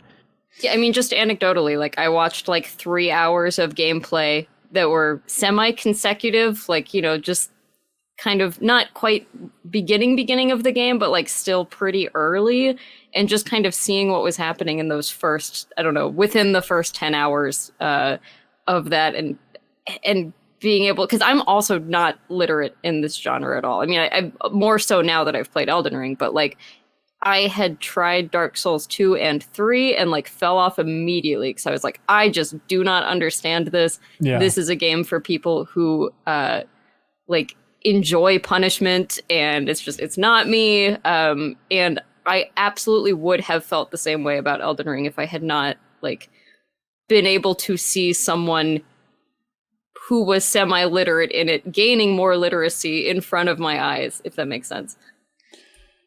Hey, I think these are the 2 tens, everybody. I think we've hit it. This is the perfect distillation of all of our passions. From the bottom up, everybody. Bottom of the 2 tens. Rumbleverse. The Leo category. That's right. Rumbleverse, Signalis, The Last Clockwinder, Atari 50, the anniversary celebration, Mario plus Rabbids, Sparks of Hope, Nobody Saves the World, Cult of the Lamb, The Case of the Golden Idol, Hardspace, Shipbreaker, Tinykin, Marvel's Midnight Suns, Citizen Sleeper, Horizon Forbidden West, Kirby and the Forgotten Land, Vampire Survivors, Immortality, Pentiment, Xenoblade Chronicles 3, congratulations, God of War Ragnarok, and Elden Ring. The 2 tens, everybody. We really did. Did we can't even with these move- quips, Did we Ben. move You Xenoblade, or can't. did Xenoblade move on its own? Xenoblade moved on its own. I think we moved stuff down. We said that it saw 3, and we were like, well, that's it. That's it. I Xenoblade love Chronicles 3, number 3. Kelsey, I am very happy that Xenoblade is number 3. It is a deserving Yeah. spot. Thank you. That was off the It strength of deserves it. Kelsey's argument, not out of any obligation. That's right. Sincerely. Awesome to see. I really do feel good about this list. Hopefully you all enjoyed watching or listening to these episodes of the MinnMax Show. We appreciate you all being here. Thanks for my favorite comment to see, and I'm not asking anybody to leave this comment, but my favorite comment to see are the people who are like, oh, MinnMax's like Game of the Year stuff is some of the best, if not the best in the industry. That is very heartwarming. That like as a bundle idea, these final episodes of the year, the fact that people look forward to them melts my heart, and I assume every other heart on this podcast. So thank you. If you've looked forward to this, hopefully you've enjoyed it. Hopefully during this holiday break, you've had some good time to sit back and listen to us talk way too much about good games this year. But yeah, hopefully you learned something. And I appreciate all you being good sports. I think this was fun this year. Yeah. Everyone's feeling good. Is everyone too tired?